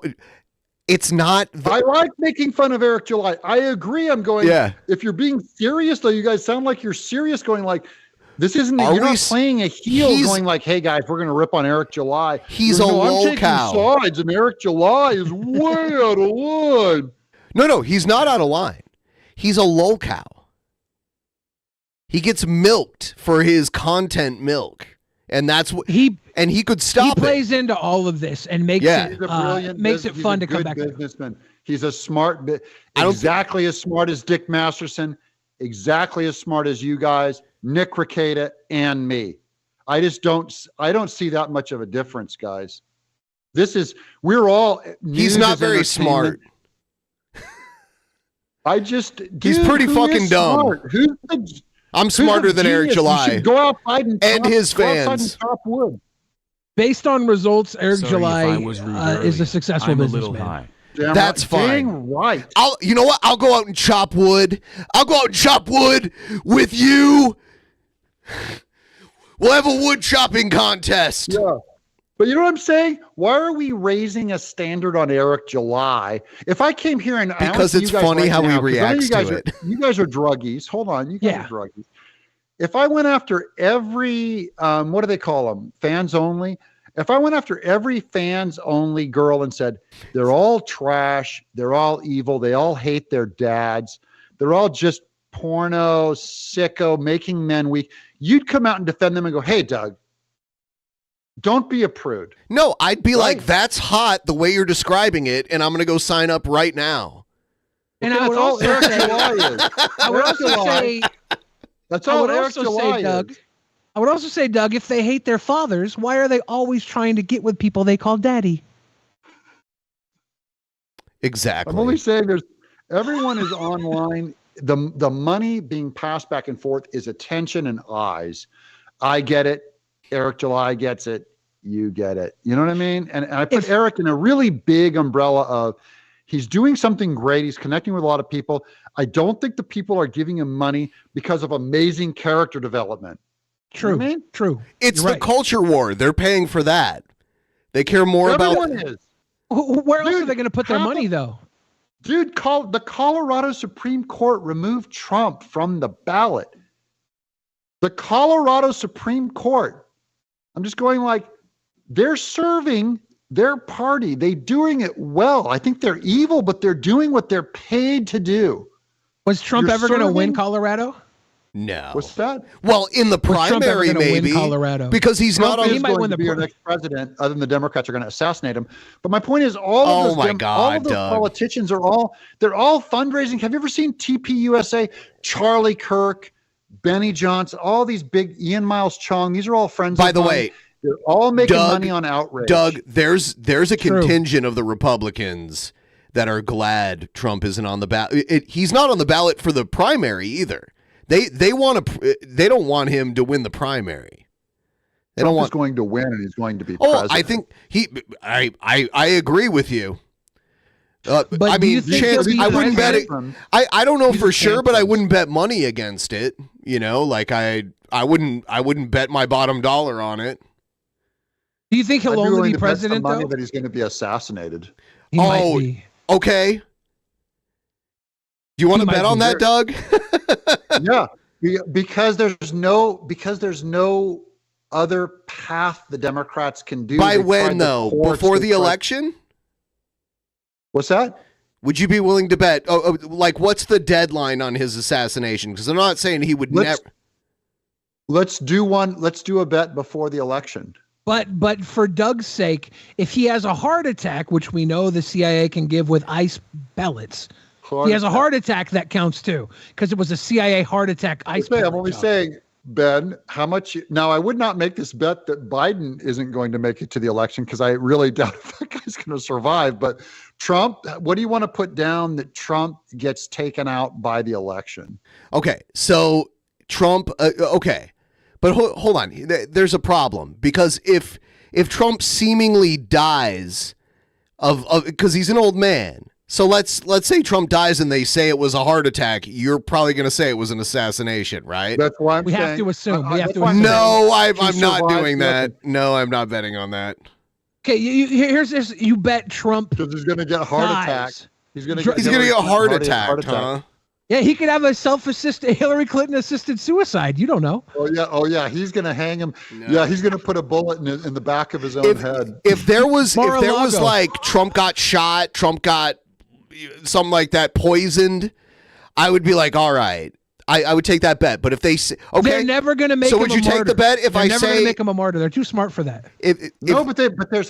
They can't negotiate with him. There's no getting around, and there's only one thing left to do. This is the only thing they can do that is a non-negotiable. You take him out, because outside of that, he's going to win. I don't want to bet that Trump won't die before the election because that's the real bet, according to you. If he dies at all, I mean, isn't he old enough to die? To look natural. Don't plenty of men die at Trump's age every day? Plenty do. Apparently not Biden. No, that mummy. They have he's like an automaton. I don't. Fill up with I like that pivot, Doug. Let him go. I like that little pivot you did there. But yeah, I don't like Biden either. And yes, he could die any day. I don't want him to run for president either. Yeah, but I didn't say I don't. I didn't say the reason is I don't like Biden. It's Biden is clearly a decomposing human being, and Trump is clearly a pretty spry guy. I couldn't do what he does on the campaign trail. Could you do what Biden does on the campaign trail, Ben? Trump physically? I guarantee you, if the bald guy in that video took Freight Train out on the campaign trail, he could do what Trump does. Yeah, I thought the bald guy Walker. He was energetic. Freight Train could make. And he's also fucking insane. Yeah, Biden can't walk. Trump can walk, okay? Trump plays golf still. We know the Democratic Party has no problem keeping their people alive through nefarious means. We saw them puppet around RGB 3 to 4 years after she passed away. They kept her in that seat for 3 to 4 years. And now with Biden, there's got to be some like adrenochrome. Maybe I think it's some futuristic sludge that keeps humans alive far past they should be. Mitch McConnell might be on it too. They put in Fetterman. Being impaired is their brand. Yeah. The difference is they're turning on Fetterman, by the way, and they want Trump to die. Yeah, because Fetterman's pro-Israel, and the Democrats are so naturally anti-Israel and pro-Hamas, pro-terrorist, that they're turning on Fetterman because he keeps waving this Israeli. Their natural anti-Semitism going like, we have to sig heil und eins weizen. They're ready like full on turn on the showers on him. No, because Fetterman's you can't. Hold on, though. It's unfair to. Just because of the Holocaust, you can't say anyone that doesn't like what Israel does is a Nazi. That's not really fair to do, right? I know, but we got to admit, Ben, you've got a lot of that beer going through you right now, and there might be it might be chipped. It could be chipped. The oldest beer in Germany. Yeah, I'll say. Like you know all the damn way to well Hitler had. Do they chip their beer? It's all the way back to the First Reich. That's how old it is. We're going back to the first. The OG Reich. The OG Reich. Okay, wait. Ben only what eats was fried what was chicken the with cat video? 1488 spices. Okay, what was the cat video we're gonna watch? What's that? Oh my God! Yes. Are you familiar with Cool Cat? Barely, only because you guys posted it, and so I looked it up and I go, "Oh, this is cool." Yeah, he's an indie filmmaker, and he positions his shit as like children's movies, but really it's like ironic viewers is where most of his audience is. Terrifying. Yeah. I think he was like an exotic dancer. It got revealed that when he was younger, he was like a Chippendale or something like that. This is probably how he got his feet in Hollywood. I just think this is good. Virus is spreading and I have capitalism. to stop it. Comes the ultimate story of good versus evil. Capitalism. I love you, Cool Cat. Me too. And I love you. I'm Cool Cat, and I love all kids. Yay! Who cares who you love, you ugly cat? Oh, I just got It's a like a breaking way to news workshop. notification. I better Watching check it Peter out. Jackson Is the film. pandemic over? The pandemic is over. What? The pandemic is over. This is terrible news. Coronavirus is just a scam, but it's my best tool to keep the dumb The kids channel and just the got destroyed. adults down. Sorry, it's over. There has to be another virus out there. And if I can't find one, then I'll make one. He hops on to whatever is the big controversy. Like originally all of his stuff was anti-bullying, and he got Eric Estrada and Vivica Fox in his first movie. I don't know how he tricked them into being in it, but he got both of them to be in it. Awesome. Yeah, and it was really low budget, you could tell. He probably paid them. He probably put all his budget into paying them a day rate. Yeah. Maybe a day rate. Maybe they did it because they had like a DUI or something, and this was a community service. Yeah.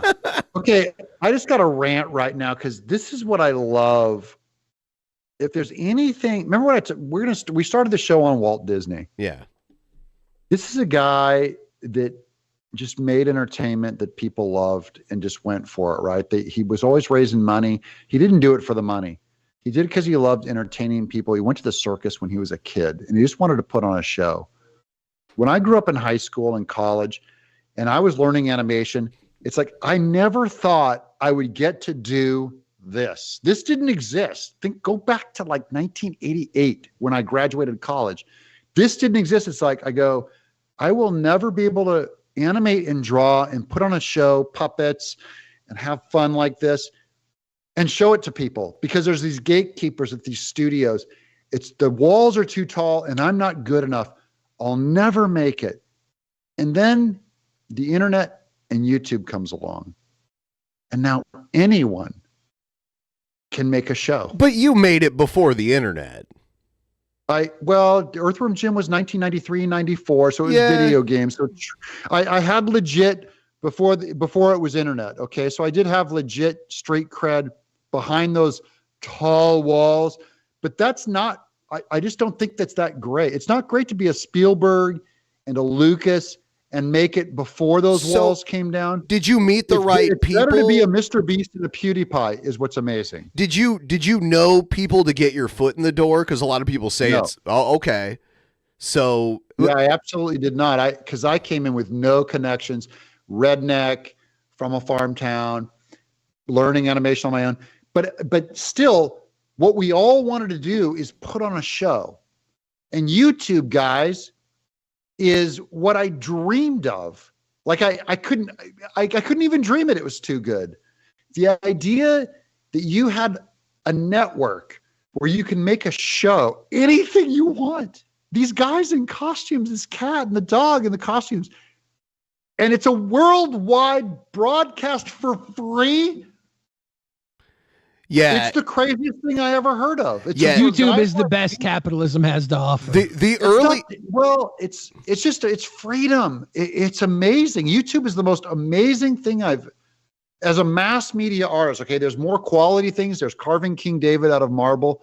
Fine. 3 people will see that. That doesn't matter. That's bigger and better. Okay. Making Shakespearean plays. I get it. It's better. Mozart, higher end. You learned music notes. But the idea that a high school kid could start a show and just go, I want to teach everyone how I mow lawns, and he gets 1 million views. I get 50% of my ad revenue from YouTube. I've created 5 TV shows. I created a show on Netflix. I've had shows that just brought in millions of dollars. No one ever shared 50% of my ad revenue with me. YouTube does that. That is a good point. It's like, what we get to do is amazing. Yeah, on network TV or national TV, yes, they pocket most of that. I would. So I always like the indie guys, like David Lynch, who did Eraserhead, Fellini, Foucault, Kevin Smith in the 90s. The guys that were the indie grinders that just go, I'm just going to, Rodriguez, I'm going to shoot it on 16 millimeter. Yeah. And I don't care about Hollywood. The guys that just went out and did it, and kind of the system wasn't there for the little guy. Do you like Twin Peaks, Doug? Because you mentioned. Yes, I love. A lot of it was filmed out here. I've been to the diner. There's actually a video. Me and Billy went to the diner together and had a damn fine slice of pie. If you're ever up this way, we'll take you to the diner. If you ever come up here for a con or something, we'll take you out. Got to come up there. You know what I mean, guys? It's like you guys, you don't understand. Like, you guys would not have an outlet to do a show 30 years ago. You wouldn't be allowed. It would be like public access then. Public access. Yeah, I was just going to say public access. But it wasn't. It wasn't worldwide like it is. But it's a starting point. And, and I'll say this: if people didn't have YouTube, I could have been super famous because, like you said, you didn't have any connections, Doug, but you were super tall, right? If I was an advantage, if I was the air out of a room. If I was this tall fat guy and there was no internet where every tall fat guy could sit at home and exist, I was the tall fat guy going out and doing shows. I had this natural advantage. Now you can be a fucking fat guy at home in your chair shitting your pants and get more views than I was when I was willing to go outside. Right? Less calories. Right? I used to have to go outside to get attention. I worked at a factory that made diapers for obese people. for Billy. Yeah. Billy would put a camera on you in bed and bring you the buckets. They were of KFC. like, literally, we would pump out tens of thousands of those things in a day. And I just remember watching them being made. I was like, how many people need these? They were huge. They were called bariatric briefs. There were some we would squirt lotion into the middle of them. To reduce chafing? Yes. Yeah. Doug, do you want to do a diaper check on me? Billy, you want to do a diaper check on me? Going up or down? Oh, way up. You want me to take my diaper off right now and show you whether or not it's shitted up? No. Dude, I used to go to Rob Schraub and Dan Harmon. This is terrible to even share in public. Rob Schraub and Dan Harmon, they did Harmontown. They do stand-up comedy. And they would randomly wipe on stage and show people whatever was down there. Ben did that with the old co-hosts on this show. We also did it at a party at your house. Yeah, we did that at my house too. You can't do that. Jeff Holiday swore he had the cleanest butt, and he had the most residue out of everybody. We had a house party where 10 people. It seemed like 10. I was really drunk, but it seemed like 10 people. We all had white pieces of paper. We pulled our pants down and sat on it to see who left a mark. And most people did not leave a mark. Yeah. I was surprisingly clean. Jeff, I think Jeff didn't have shit. To be fair, Jeff just had some booty sweat. It was just like a little sweat mark. Nobody shitted up the paper at our party. Yeah. Yep. But they shitted up this podcast when they did it. Yeah. I'm not going to get into too much detail. I'm just going to say, when you turn 57, the results are not as reliable as you think. Oh yeah. I've had heart failure and shark failure this year. I use wet wipes. 100, when I'm at home, wet wipes 100%. When I'm at home, I just shower afterwards. I immediately shower after every dump. When I was in Europe, they have bidets. Tell me why. You guys have stayed in hotels, right? Why in the world would a hotel have a white towel? Right? Yeah. It's so they know. It's so they know. Just automatically, it's people like, just like total like doing Brodies on the yard, doing donuts. Like, why did you give me a white towel? Why? Yeah. I never have a white towel in my own. And you house. like put it under the sink, and you're like, all right, like. I want the towels in my bathroom. My bathroom's right in there. I want it to look like a circus tent. I want it to look like the wood. Because the people cleaning have to know when they take those towels back to the room, they need to be white again. Why? Because otherwise it's going to be. It's like being anonymous because there's no payment for just truly destroying those towels because it's a hotel. It's not like family's going to see. It's like you're single, you're in a hotel, you leave the hotel. There's no punishment for just destroying that towel. See, now Riley left a message. It's right there.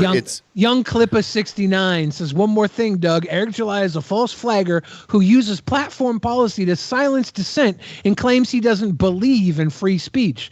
Do you think that is smart of him? I think you're a huge crybaby, other than the really cool super chat that you sent. It's true, though. It is true, though. He does do that.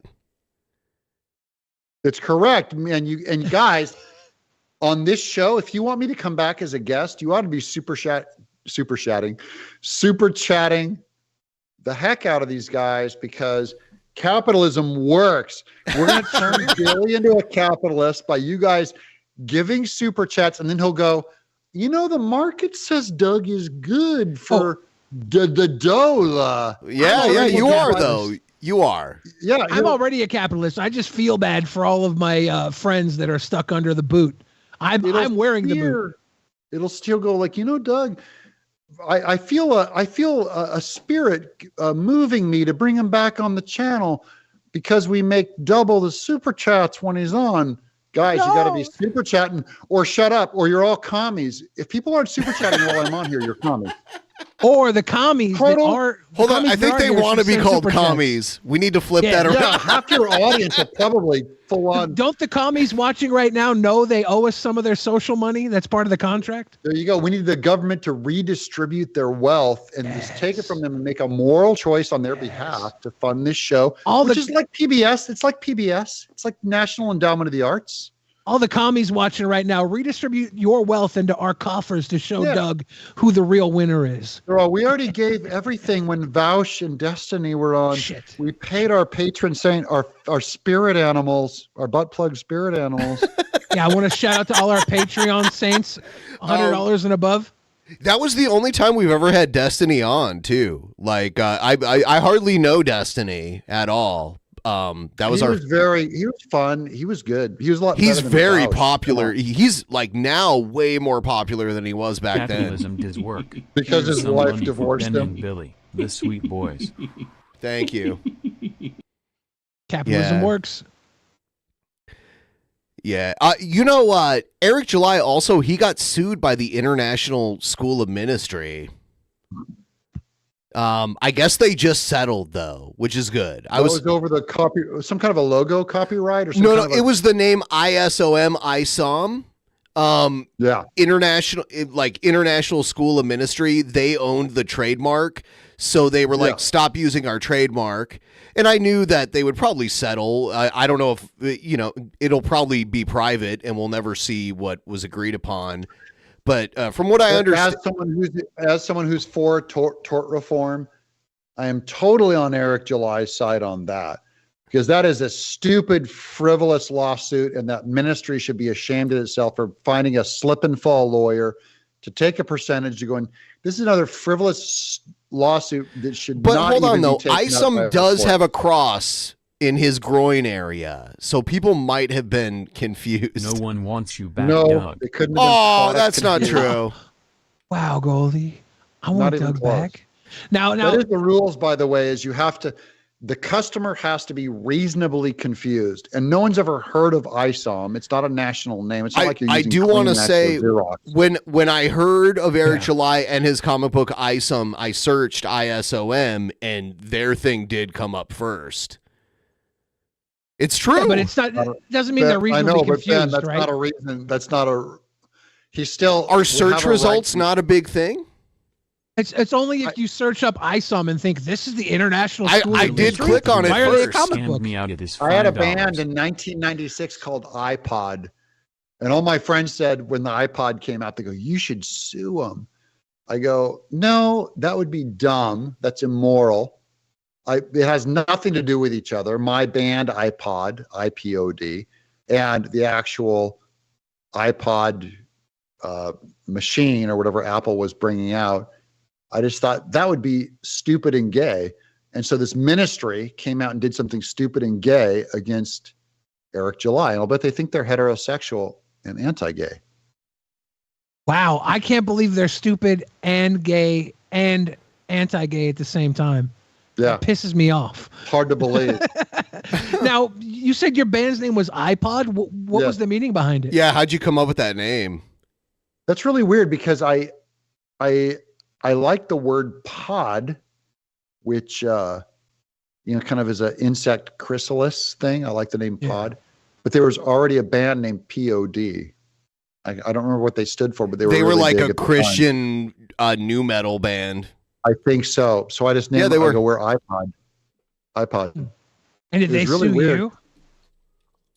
Well, and the name, we even sang a song called iPod. It's out there somewhere. I have a truck. I have a CD of it somewhere out there. What did you play in the band? I was the lead singer who could not sing, and I wrote most of the songs. That works. And for everybody who listens to your music on an iPod, does that confuse them? Yeah.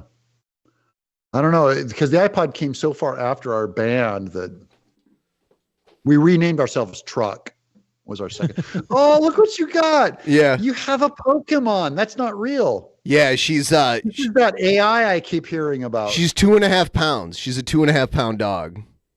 What is it, a Chihuahua? Yeah. I've never seen a gray and white one. Yeah, she's like Brendel too. She has like little orange spots. It's kind of hard to see on cam. Wow, that is an adorable little thing. Yeah. That is shocking that thing is even alive. She's 8 years old. Cute. Yeah. She's like the I size like of a big her. rat.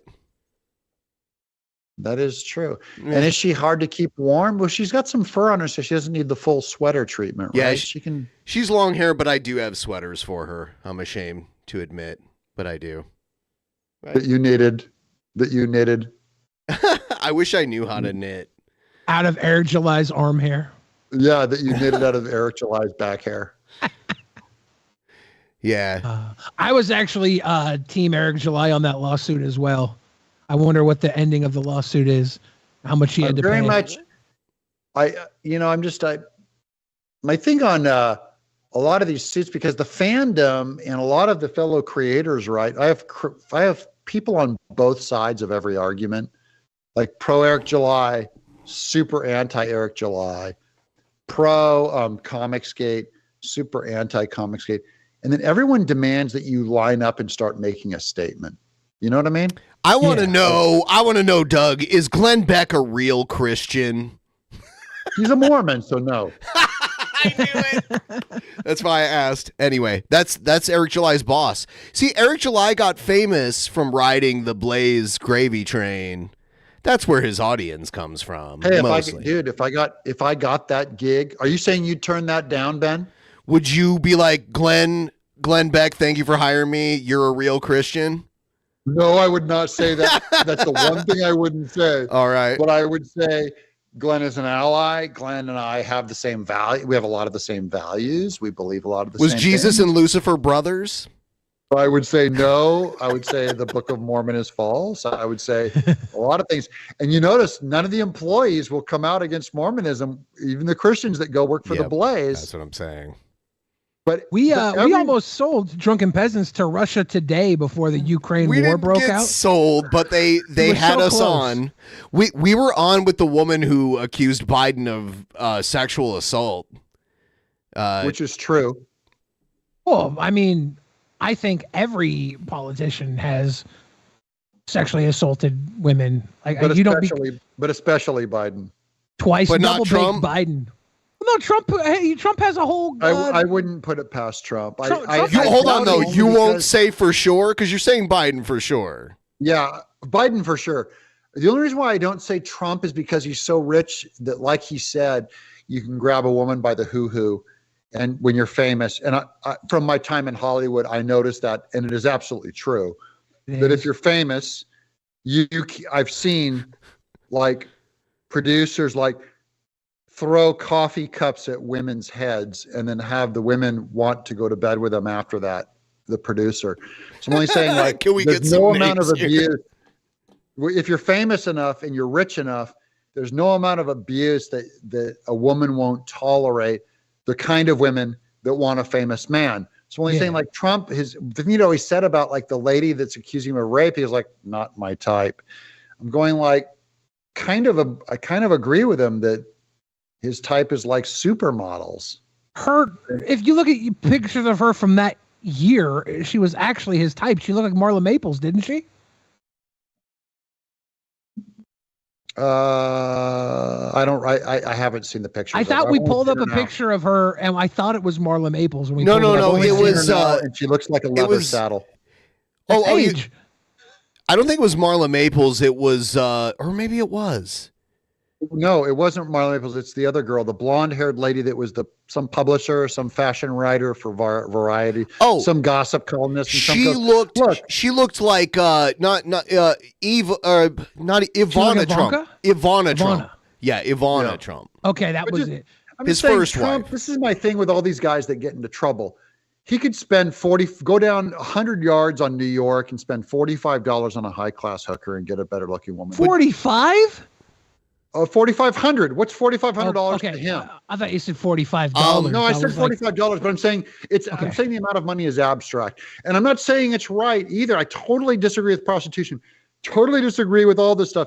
I'm only saying, is Trump telling the truth that a woman in Hollywood will let you grab them by the hoo-hoo if you're famous and rich enough? Some will? Yes. I mean, that's such a broad statement, though. Is it true, Ben? Will one woman Ben, make two women? Like, how about 1,500 women lined up? What do you think all these fan women are? It's like they're people who say, I'm going to make money off $45 my versus youth. $4,500 is like the difference in that. Have you seen the meme of Jennifer Love Hewitt, like upset that people were ogling her when she was 20? Have you seen that yet? She's all like, I just realized that in my 20s, people were totally ogling me, and I feel ogled used." her in her 20s. I was also in my 20s at that point, but yeah, sure. Would yeah, she that's have stupid a career for if her.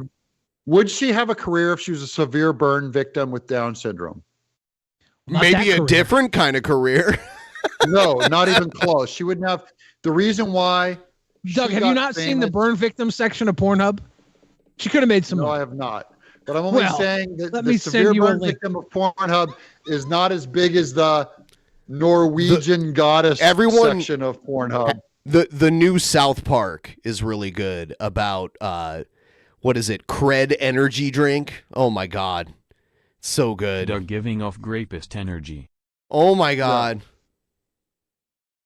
Well, he's talking about how women will put up with a lot. He made a broad statement that was also a statement about broads. Yeah, but it's true. What he said is that men with power and money can do what they want, even normally terrible things. They can they can pull it off, right? That's true. Look at Doug's saying because of his time in Hollywood, he saw this happen. So I absolutely saw it. It's hard for him to not give Trump the benefit of the doubt that he is being honest about what he says, because he says something so brutal, so honestly. and Doug has seen it firsthand. That's the problem. Yeah, and so I'm not saying I respect it, and I don't think Trump was saying he respected it either. I'm saying like it's very rare to get like a truly homely woman, say like a Whoopi Goldberg or something that makes it. I go, you must be really talented, and she is. She's very talented. Whoopi Goldberg is very talented. You must be really funny or have some kind of a charisma or something outside of the box to look like that. And make it. I go, I have nothing but respect for you. You don't think those are the goblins that harvest the babies? Billy, to see some chick that just looks like a supermodel and she makes it, it's like, I'm sorry, but that's not like a superpower. Is Trump a good Christian? No. Okay. I don't think he's even a Christian at all. The other day we had a guy on here that would not like be honest about that. He claimed to be a Christian, and I was like, you think Trump's a good Christian? And I'm like, didn't he pay a porn star to lie about having sex with him and all that? And he Lock It Up Inc. in the pledge chat says, then why didn't you report it? You don't report things like this in the 90s if you want to work. We've seen this all the way up until he paid her $100,000 to keep her mouth shut about fucking him so he wouldn't get in trouble with his wife and with the voters before the election. Just to be clear on what makes you a good Christian, it is not if you've banged a porn star and paid her to lie about it. That's not what makes you a bad Christian. That's immoral though, right? It would be immoral, but what makes you a good Christian versus a bad Christian is your belief and following of Jesus Christ. That's all you need, right? It is, and it's implied. So like the bums that shit all over the street, as long as they believe in Jesus Christ, they're good Christians. And the crackheads. I'm saying if I met a bum that shit on himself and took fentanyl, and he was repentant of his sin, which isn't necessarily even fentanyl, but he was repentant of his sin and truly like beating his heart and going like, forgive me, I would go, you're my brother. And then some guy at church who was totally high-minded and going, I'm better than all these people, I'm purer than all these people, I've done nothing wrong. That guy is probably not my brother. Okay. That's how it works. So, but they don't even need to be saying forgive me. Well, Trump's not saying forgive me, you know. He's not. He's actually said the opposite. They said, do you ever pray to God for forgiveness? He said, I haven't thought of anything that I would pray to Trump for forgiveness for. He believes he's beyond reproach. Like, why would you think we need a president like that? That doesn't sound like any Christian I've ever met. Then why would you want a president like that? And I debated on your show, Destiny goes, well, you evangelicals are all into Trump and you think he's a good man. And he started naming all his sins. And I go, oh, you got the wrong guy, man. I'm supporting Trump. I'll vote for him. He'll probably save America, but he's not a good Christian. I don't even know if he's a Christian at all. Yeah, he won't save humanity, just America. He's not Christ. Yeah, he's not hanging on a cross, guys. He's the president of the United States. Yeah. It's like Biden finger banged his assistant, one of his little girl assistants. He totally finger raped an assistant, and all these Me Tooers and feminists are all voting for him, going we're sensitive. We would never vote for a scoundrel like Trump. Biden is one of the worst scandals. And I just go I'm not judging Biden or Trump based on who's the best Christian, who's the best president. Because the world is already owned by Christ because of what he did on the cross. So he's not on trial. He's not sitting there going oh, I hope this president supports me, and this one doesn't give me enough support. I have a poor self-image. So you'd vote for an atheist if you thought he could be the best president? I would definitely go for any Christian who was a firm, hardcore, valued believer. So let's say someone with a 40 IQ that was a firm, Christian, valued believer versus wow. All right, I have to go to the bathroom really quick. I think that's all we need to hear. now, Doug. All right. Yeah. Do you think Pence is a good Christian, Mike Pence? I do. So would you vote for Mike Pence? No, I think he's a terrible president. I think he's a terrible politician. Yeah. I think he's a good Christian man. There's guys that hey, you're a good man of faith, but I'm you should never go near an office, Yeah. I don't like Pence either, but it's. I don't either. I think he's a terrible politician. I think he's a decent man. I think he's a good man. And look, it's the right. It's even the Christian right that's telling me all these conspiracies about him, going like, he's probably closeted gay and likes little boys and has affairs, and he's Antichrist level duplicitous evil. I go like, you're nuts. Okay, you're nuts. He's probably a really normal, decent, as good as he can be Christian guy, and just a terrible politician, a failure as a vice president, a failure in politics, and really ought to find another line of work. Do you count Catholics as Christians or barely? Barely. They're off. Yeah, they're a little off. Because I have so many Catholic brothers who I do consider saved, okay, who I do consider Christians, but I go to a Bible study and like one of my brothers there goes like, he's like straight faced and he's a brilliant theologian. So it's not like just some guy talking out of his ass. He goes, I honestly don't think Catholics are saved. And I was like laughing, going like, really, bro? Like really? It is like dead dog serious. And I don't think that's freakish for people to have a disagreement. Because I know a lot of Catholics that are flat out like, if you're not Catholic, you're not saved. I mean, I know them. Do you think Jehovah Witnesses are more Christian than other Christians, or less? No, not at all. I don't think they're Christian at all. Okay. Because I'll tell you why. Because they deny the deity of Christ. If you deny the deity of Christ, then you're canceled out of normal Orthodox Christianity. And Jehovah Witnesses read from a Bible that is uniquely translated called the New World Translation, the NWT. Only the Jehovah Witnesses use that translation because it gives them the preferred verses that remove the deity of Christ. Fair? Fair. Yeah, that's a good explanation. I like that. I'd have zero further questions about how you define a Christian. I think that sums it up very well. Yeah, usually the cults get crossed up on Jesus. So usually what we define as a cult or what we define as a false religion are the ones that deny the absolute deity of Christ. That is, Jesus is God and not just his son. So Mormons have a problem with it. Jehovah Witnesses have a problem with it. Most Muslims have a problem with it. So we would say those are not Orthodox Christianity. I'm going to ask you a question right now, and if you think it's blasphemy, don't answer. I don't think it's blasphemy, but I don't know. If Christ were alive today, what would his favorite fast food be? Oh, wow. I definitely picture him eating fast food with people if he was alive today, because he hung around with a lot of common fishermen. Yeah. So fishermen, Long John Silver's, Captain D's. You don't think he'd like a fillet of fish? You think that's... The filet of fish could be. He was Jewish, so he couldn't eat ham, I would think, or no pork. I don't imagine him eating ham or pork. The question, Billy, Ben, is Billy asked if Jesus was alive today, what fast food would he be eating? Oh, yeah. Yeah, Long John Silver. A lot of people say Chick-fil-A. Would Jesus be poor in today's society, or would he be like, would he be the king of... He would be absolutely impoverished.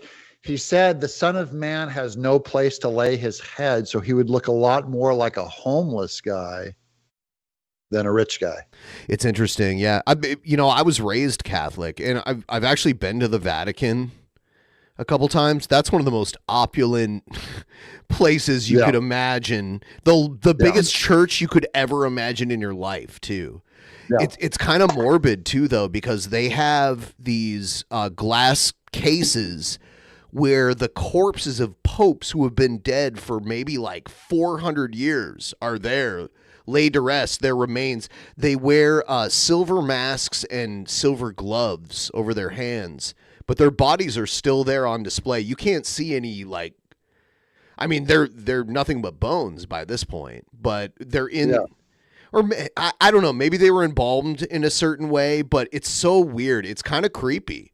They'd be dead, kind of necromancy. They're in these glass cases, so I don't know if that helps preserve them. I'll show you a picture of it. It's interesting.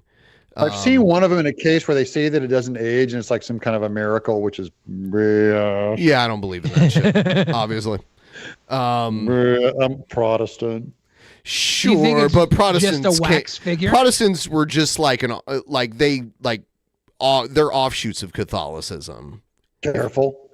It's true. Because Eastern Orthodox claim after the schism that all the Catholics are an offshoot. So I love getting in arguments with my Eastern Orthodox and my Protestant friends in a room with Catholics. Because everyone's at each other's throats. I'm not a Catholic. I mean, I was raised Catholic, but actually, I think that might be dead John Paul right there. But they have these cases, like right here. It's such a huge church, but yeah, they have these cases that the corpses of these popes have been in for hundreds of years. This reminds me of when the Barbie movie came out and all the women were posing in those giant Barbie doll boxes for their Instagram. Catholicism is all about shame and gore and violence. Yeah. That's what it's really like. Well, the image, that's one of the things that the Protestant Reformation took out of Christianity was all the gore and all the like torture. Not just the gore, every voluptuous, wonderful visual stained glass sculptures. Well, some of that is just beautiful, but like, you don't. But the images of like torture ever made were by Catholics. Oh yeah, I've toured a good amount of Europe. I've seen some of the greatest cathedrals in the world. They had to make something pretty to hide all that kid touching. Well, there was a lot of kid touching and hiding. But Ben, out of all if I could drive you back to Catholicism to find Christ there, I don't think there's nothing there for you. Zero. It's all a joke. It's all random spewings of guys' opinions across the last 2,500 years. There's nothing there. Yeah, it's also heavy. That's another thing. Your Bible. What is your Bible? King James? Yeah. Well, I'll use all. There's a reason your Bible. Not all Bibles are the same. That's right. And like King James, there's a reason it's not called the Jesus Bible or God's Bible. It's named after a king, right? It is, but it's because of his translation. Exactly. That's the problem, the translation of it. And I can it can be it's written in so many dead languages that by now in today's modern tongue, or even the tongue of 1,000 years ago, it can be manipulated, and it has been. And the King James Bible isn't named after. Why is it the King James Bible? Is it God's Bible? Because he funded its transcription. He was the king of a country. He was an imperialistic king and decided, well, we're gonna make the Bible say this. We're gonna make the Bible say what we want it to say. Is there a King James biography out there? Yeah. Have you read it? I have not, but I spent in 1991 or 92, I was first married to the beloved Miss TenNapel in 1990, and I had a crisis of faith. And I said, I'm not going to believe this Bible until I know that it's God's word. And I spent from 1991 to about 1998 to 1999. Which Bible was it? I studied textual criticism, following the works of Bart Ehrman, who's one of the most renowned biblical scholars, who's an atheist and an anti-Christian. He used to be a Christian, and he fell away from the faith, and he studied the Bible, and he talked about textual criticism, which is what we're talking about now when you're talking about where does the Bible come from, who wrote what was the translation, how many documents are there. I spent a large percentage of my life going, is this real? 8 years. And you learn about what's the difference between transcription and translation, and how many translations there were. I studied 6,400 of the original documents where we get our Bibles from, including the King James. I had to do the same thing, first grade through 12th grade. I went to all catechism. I went to all Catholic school. All of my formal education throughout my youth was done by. Then you'll know, Ben, right, that the Bible was translated once. It's been transcribed many times, but there's only one translation to go from Hebrew to English. Hebrew being there was Hebrew to Greek. Hebrew to Greek, but that's all in the Rosetta Stone. And then from Greek, the Greek. There's only one translation from Greek to English. King James is based off of Greek, not Hebrew. Well, the Old Testament is Hebrew, New Testament's Greek. So the Old Testament is not written in Greek overall. You can find Greek areas of it, but they looked up, in general, the Old Testament is Aramaic. It's an ancient language. In general, the New Testament is Greek. No. The New Testament was Aramaic. They spoke Aramaic. No, it wasn't. Aramaic was spoken during Jesus' time. There was common Koine Greek is what they used to write. They wrote the Bible in the common language. So I'm only saying you get those two. There's two translations, one Old Testament, one New Testament. And from that, that usually goes into Latin, and Latin breaks out into all of the French, English, whatever. So English is going back to that Latin transcription, and that's where you get your King James Bible from. Translated maybe twice, and it's not the telephone game where we can find the documents and see if there were any changes made. And just go back, just read about the Dead Sea Scrolls, where they found these scrolls back in 500 AD of the Old Testament. And they said, oh, now we can update our Bibles now that we've found this ancient 500 years before Christ, and we can translate our Bibles. They found almost no changes in Isaiah, Psalms, like all these Old Testament things that everyone thought was just like they reverse engineered all these prophecies into them. They found documents of them verbatim.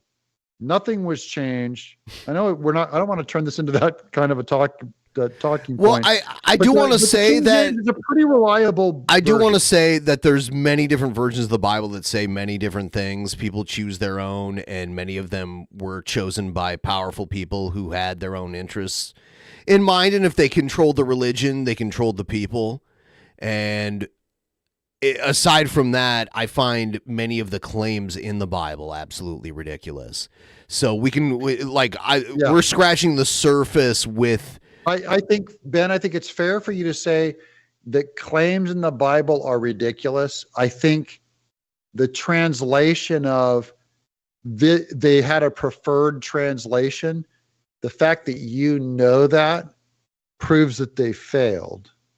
So if you and I both know that this is the section that they changed to prefer their translation, and we do, then whatever they did, the lie did not succeed because we know about it. So it's not dangerous. The Catholic Church don't know. The Catholic Church had a preferred translation too, and they eliminated any mention of the. They eliminated anything that would separate the individual from the church, because they wanted the church to be the gateway to salvation, not your personal relationship with God. They wanted. Yeah. Here's where I think you could be off on this, Ben. My Catholic friends are famous for saying that, Doug, you're just a sola scriptura guy. You just follow the scriptures. We believe in the magistrate and the church, that God came to build a church, not a Bible. So if anything, if they were going to appeal to an authority, if you're a Catholic will tend to appeal to an authority that is the human church. And it's the Protestants and the Reformers that will tend to appeal to sola scriptura, scripture alone, even over what the church believes. I don't believe in the scripture either, though. I know you don't. I'm arguing with a guy that doesn't believe in it. Yeah. I mean, I'm only saying that Catholics in general will defer more to the authority of the church and the apostolic succession, right? Of who laid hands on who, that all the way back to the Pope and all the way back to Peter. We have that succession. I'm a mutt. Here's Doug. I'm sorry. Here's Vito. Vito is in the chat right now. He says, Doug, I need a concise back of the book quote for Super Killer #1. You gave me a response about Jesus, but it needs to be a standalone quote. No. Do I know what he's talking about? So, Super Killer is Vito's comic book. It's he wants a quote Ethan about Van Super Sciver. Killer's- By the way, we like Ethan Van Sciver. We like him. I don't. Oh, you don't? I don't. Why don't If you like him? You're gay. He If you like him, you're gay. he Well, reviewed. let me tell you something. He Doug. reviewed Vito's comic book and said it was good. Well, I might agree with him. I might agree with him on that. It just doesn't mean. Why don't you like Ethan? Is there a feud here I'm not aware of? There is a feud between Ethan and I. It goes Really? back. It's perhaps my only internet feud is between Ethan and Oh, I. let's hear about it. I had no idea. I literally had no idea. So he started a group called, not started a group, but he took over a group called Comicsgate that was a bunch of right-wing comics guys, allegedly right-wing comics guys. And I joined the group back in 2018. And I had a huge fundraising of 2 books. So Bigfoot Bill raised about $200,000. And then Earthworm Jim raised like $800,000. And I realized like these guys were all like fake conservatives, like not real conservatives. They certainly weren't Christians, but I don't think they were even conservatives. I think they were just grifters, kind of like how you guys think of Eric July. Yeah. That this is a conservative Christian, but this guy's just dada for money. I saw Ethan Van Sciver as kind of the original of that. So it's been, look, what is this, 5 years now? I would be stupid if I held a grudge that long, right? That's just not what adult human heterosexual beings do, especially non-woke. So it's kind of funny to me how bad it got between us. But there was like a serious, a lot of his fandom came after my business and after my stuff. And that's just, I learned that that's just like normal on the internet now. Now I see it like average. Back then, you thought it was a horrible thing. I thought it was really bad. Yeah, and it really ate me up. So And, Vito is asking you to look into the camera and say, I hope that Super Killer finds Jesus. I wouldn't say something like that because I have reverence for Jesus, but is there anything else I can say, Vito? To help you? You want Doug to say that Super Killer is a more canonical book than the Book of Mormon? Do you know about Super Killer? Do you know the premise of it? I don't remember if I have seen it. I have a terrible memory. I might have seen it on my Twitter feed. I don't know. What you want to tell me about? He's like a hero who has to like be a mass murderer to do good, right? Wasn't that the premise? The idea behind Super Killer is that he is put in task of ending superheroes in universes that normally would protect their universe. He has to kill those superheroes so that he can fight against the ever-growing multiverse. And there you go. The multiverse is getting too big. This much plot. You know more plot It's about because Vito was on the superhero show than to you know tell us about it. Earthworm Jim. No, and I'll guarantee you, we read all of the Isom books. We read all of them. Did you like them? No! I couldn't wait for it. They're too long. There are multiple pages of just like no action pictures with no text. No. And it's like, what am I looking at here? Yeah. Young Clip. Hold on, Ben. Yeah. How can I go against your review of Isom? How can I say you're empirically wrong about Isom, right? Well, no. It's all subjective. But Yeah, have it's like you you're totally. But have you read Isom? No, I would There you never- go. I I've wouldn't read even it. buy You that. haven't. I wouldn't even buy that book. Listen, I don't buy like. I didn't buy it 99 either.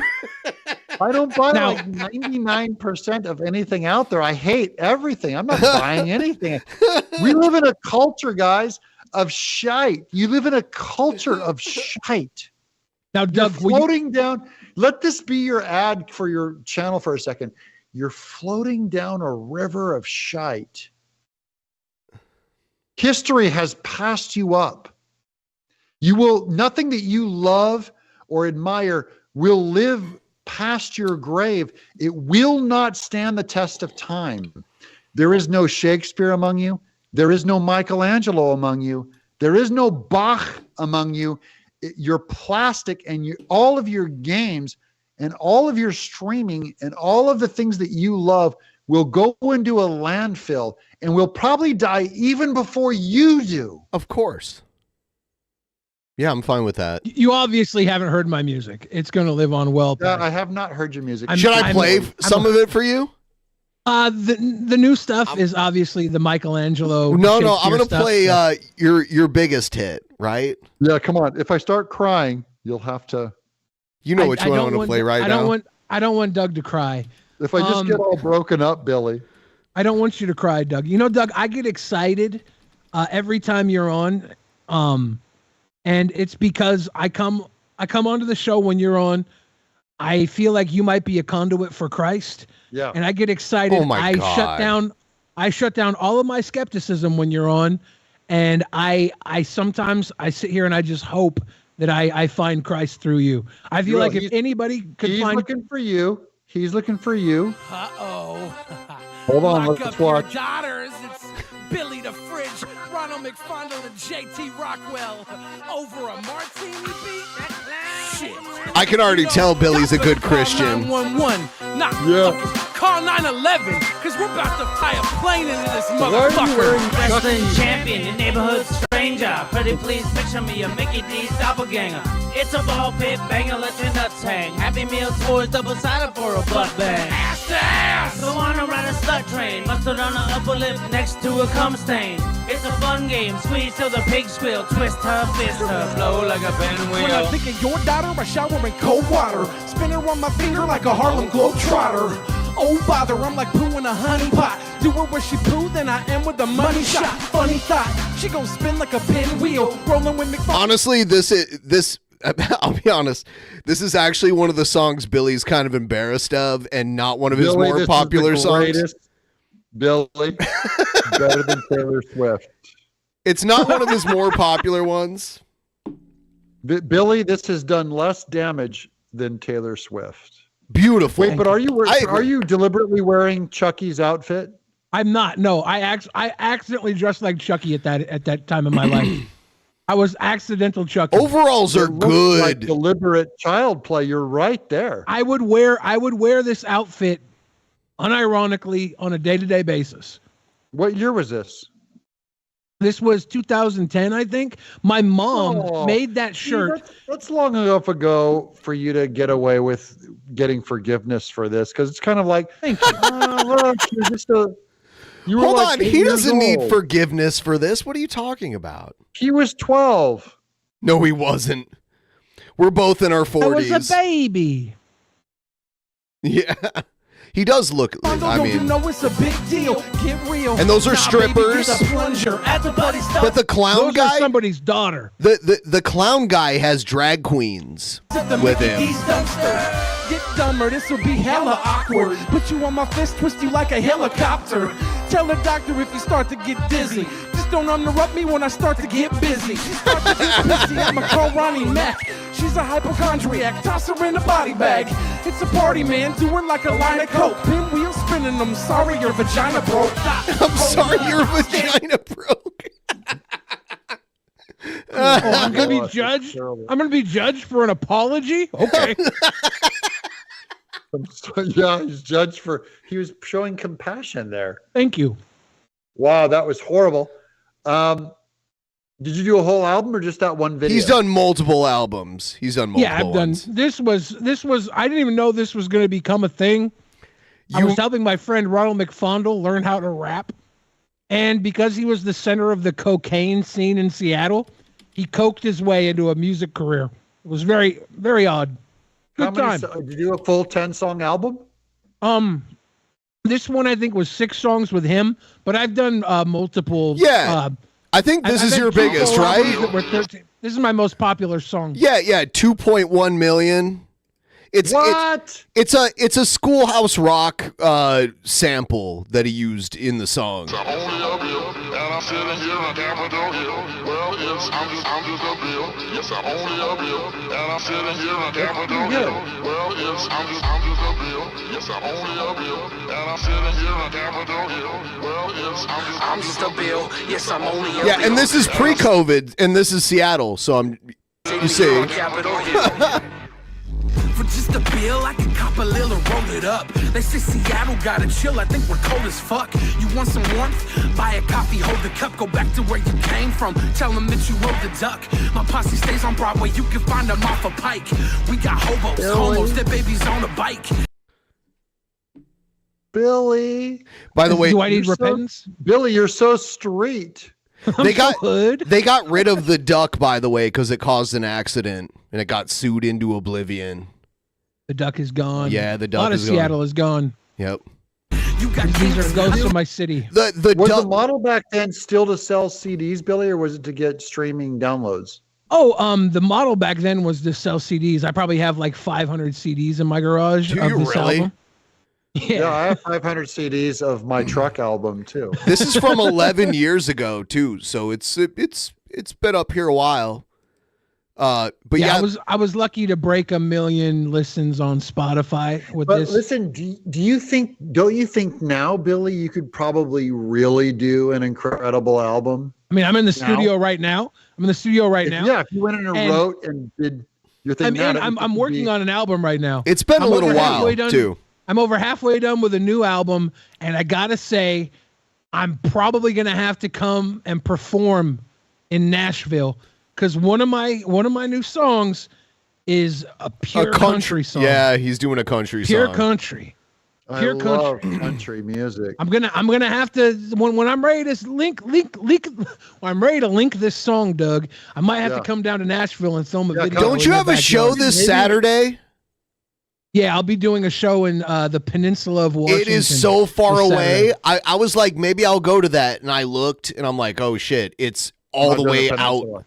You have to take a ferry to get out. Yeah, you have to take a ferry. I'm gonna have to come to out here in Tennessee. Nashville, I will take care of you. We will. You can stay in my guest room. We'll feed you. We'll bring the dump truck in and feed you. See, we're probably gonna have to do this because I need to make a music video for this song. In Nashville, yeah. I'm a director. I can shoot the heck out of your video. Wow. Well, I'm almost done with the album. I'd say another month or two, and I'll have the album wrapped. And we might have to get together maybe before then to get this video underway, because this song, I'm not to brag, but it might be the hottest song on the album. Wow. I'm not sure. The country music awards this year, like it was run by a fat guy with tattoos all over Jelly his Roll. face. He like won everything. Are there steel drum or steel guitars in your steel drums? That's calypso. Yeah. Steel guitar. It does have that the slide. Yeah, It's got the slide. Yeah. It's got the slide. A steel guitar is a guitar that looks like a table almost, and you have like a thing that you slide up and down it. Yeah, we got the so slide hold in on. the I have song. a theory. I apologize to your audience already for taking over for a second there, but I have a theory. Go ahead. You guys tell me what you think of this. You know how like YouTube has destroyed the production value of all like film, like everything is turning into like found footage because YouTube has made it's acclimated an audience to look at a camera with bad lighting, bad sound, kind of bad content, but just kind of, you're just watching a normal human. So that nowadays, if someone's like wearing makeup and comes in all perfect lighting and all polished with a script and a director of photography, he's like, hey, how are you, Janice? It's like it starts to sound all canned and fake. And that now authentic is what we do on YouTube is you turn on a camera and you get about as close as you can get and you go. My theory is that's going to happen to music because anyone can write like AI or GarageBand, just plunk something out, and that atonal, non-musical, non-melodic music is going to become the norm made by non-musicians. Well, TikTok is ruining music in many ways. I mean, like, unless you're the kind of person that likes music that TikTok helped create. Like, a lot of songs are shorter. They're more chorus based, not verse based. And there's a thing called a bridge. Because they're going to use a minute songwriting. they're going to clip a minute of them out. And then also a lot of songs now don't even have bridges, which is something you normally do at the end of the song that's kind of different from the chorus and the verse. Right. 2 chorus, bridge, final verse. Yeah, like that. Verse, chorus, bridge, final chorus. It's like typical. And now TikTok is going to reorient music to just be the money shot 1 minute. Yep. Yeah. I think that was happening though also with streaming. They were making songs shorter because you could stream 2 or 3 songs now, and the time it would take for you to stream 1 song before listen to a song on an album. And the more streams get you the more money. It's not the length of the song, it's how many times a song's listened to. So if you have 3 songs that are as long as a regular 1 song, you're getting 3 times the earning. That's the way the direction of everything's going. Doug, would it be okay if we brought Vito on? You know Vito, right? He's Dick Masterson's co-host on The Biggest Problem. Oh, yeah. Okay, I know Vito. Yeah. Okay, because he was the guy trying to get the like quote from you. I don't know. Like, get him on. I don't. All right. You've taken on Destiny. You've taken on Vaush. You guys might talk about Eric. Yeah, I don't know. It might turn into. No, you guys might just talk about artistry. Who knows? Vito's an artist too. You don't know where this will go. So we told you the premise of his comic book. Right? So do you not like the hero that kills other heroes for the good of humanity? This is going to be the bad news for Vito. First of all, I will endorse almost anything that is remotely good, so I don't mind endorsing him. It should be no compliment to him or anyone else who I endorse. Number 2 is I hate everything. So it's not that he is bad. It's that almost anything I read, I just despise. Vito. And almost any pitch I just despise. So that's kind of I have a rule of supporting fellow indie artists. I love supporting them, but I hate almost everything that's made or is being made. I feel your pain, honestly. Like, I don't go to the movie theaters anymore because like almost everything is trash to me. Yeah. So Vito, check your Twitter DMs and you can get on. Click the link and get in. There you go. We'll take care of it. All right. And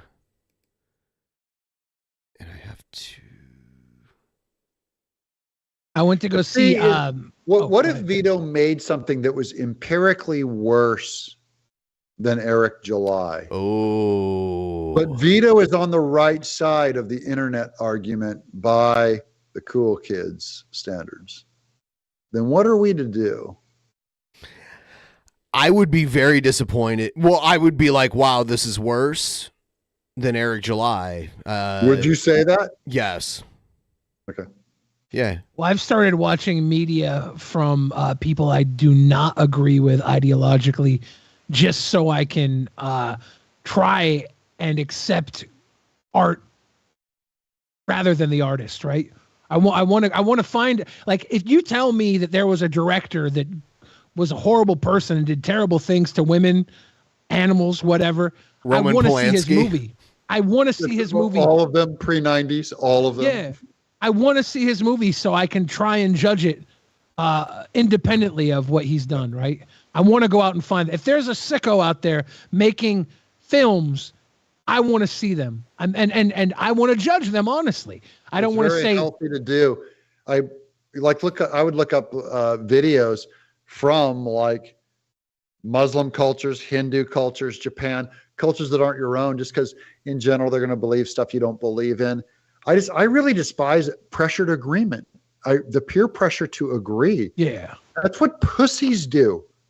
The idea that another man comes and tells you, hey, I like this band. You like it too, right? And like you're going to get in trouble if you don't like that. That is just like that's what 14-year-olds do. And we do it with our politics. We do it with movies. We do it with Eric July.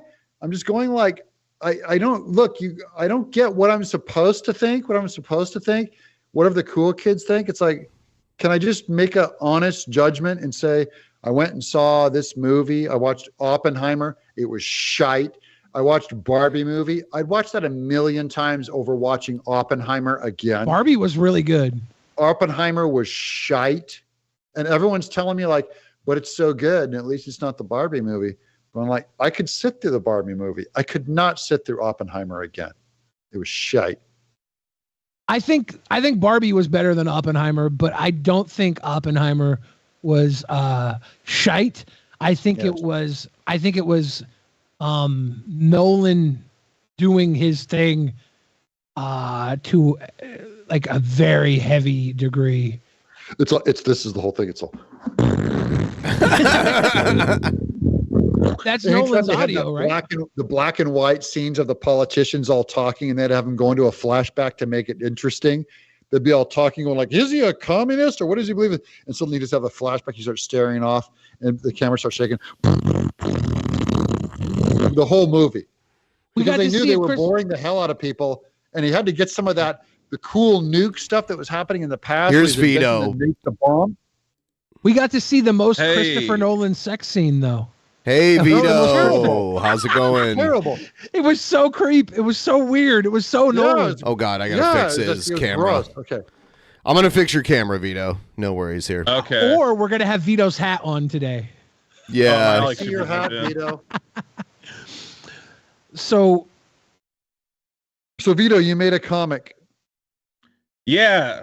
Hey, what's up, Doug? I've been an admirer from afar, I guess is the best way to put it.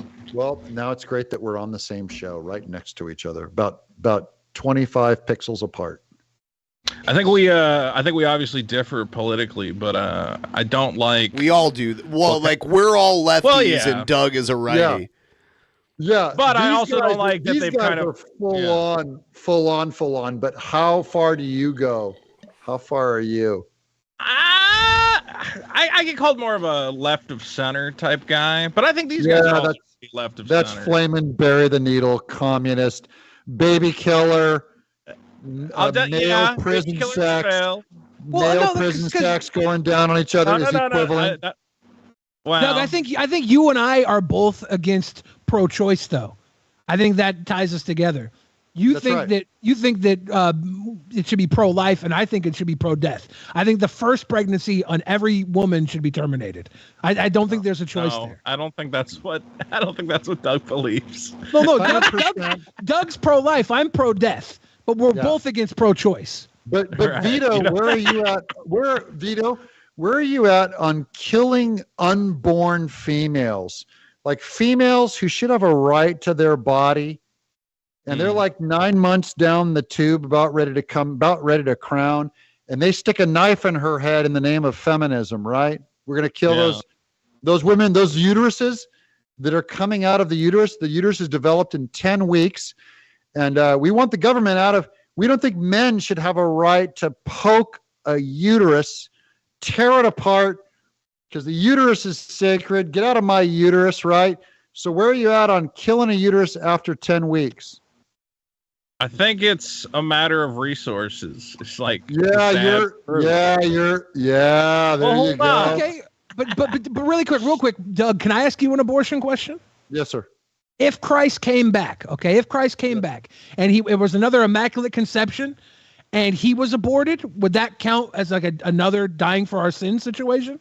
I have no idea. Well, hold on. What if I could identify a gene? The method that God used to kill Christ could very well be another method. The fact that he chose this one is probably proof that that's the only one that he would have chosen. Go ahead, Vito.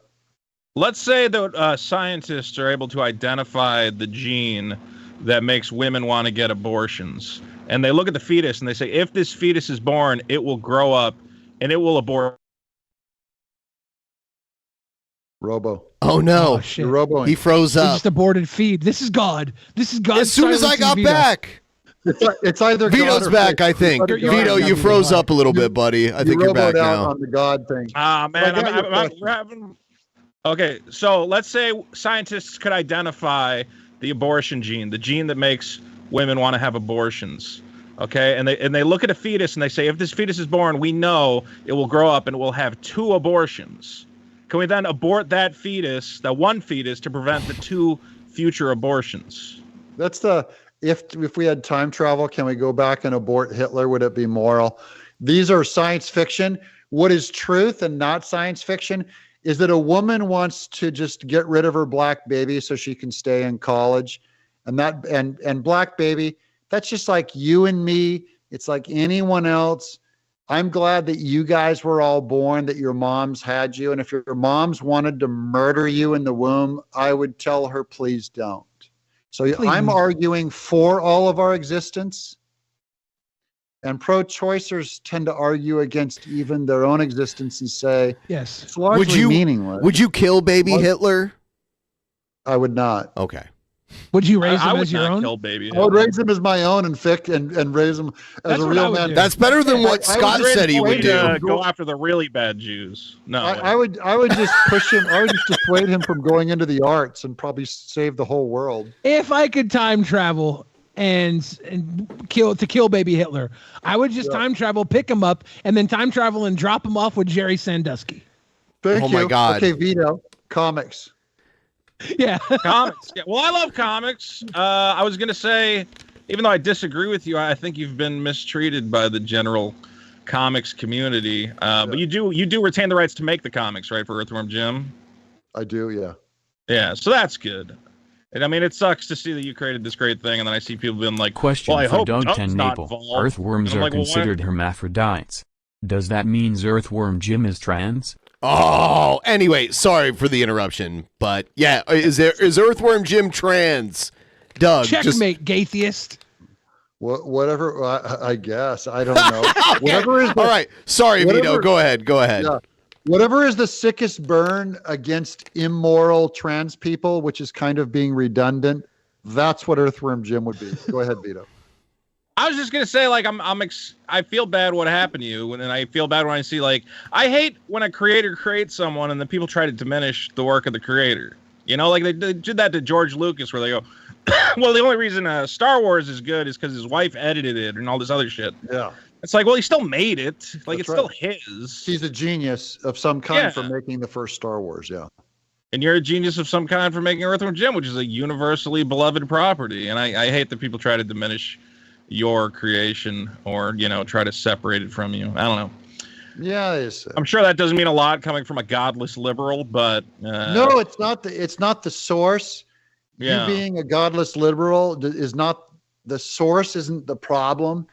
It's that it's very hard for me to find a lot of identity and meaning and importance in a great cartoon character that I made that is legit great. But it's not like that is my identity, or it's not like a laurel I can carry with me into the future forever and just sit on that. It was like 15 minutes when I was 27 years old. I farted this thing out. It was really fun and funny. But it's like, it's landfill. And by the way, we are living proof Doug can be friendly with godless liberals. You know, speaking of godless liberals, Young Klippa gave a super chat and said, "I'm a Satanist now, Doug," implying that you turned them into a Satanist. He's very upset about you defending Eric's DMCAs, I guess. I think that's what he's... Dude, oh man, I don't want to turn to you because it's too easy to do to an internet Do you know audience. who he is? He's the guy... Who? Well, I think he works... Riley works for Dick in some... Riley did work for Dick. Okay, currently, I believe at one point he was Dick's kind of like booker for the show, which is not to diminish what he did. I think that he just moved on to different things. He probably booked me on Dick's show because I've been on it before. So he probably was the one who booked you on Dick's show. He went to Eric July's warehouse and put bunny stickers on the front window of the warehouse, and then Eric July is like, "I'm gonna shoot him if he come back. I'm gonna shoot him if he come back." Because he said it exactly that way. It was that gentleman should again. return. Oh, that's what he said. I know I'm not supposed to, but I'm taking Eric July's side on this one. If someone did that to me, I too would shoot them. You put holes in them. If they I put would a sticker on absolutely- your window?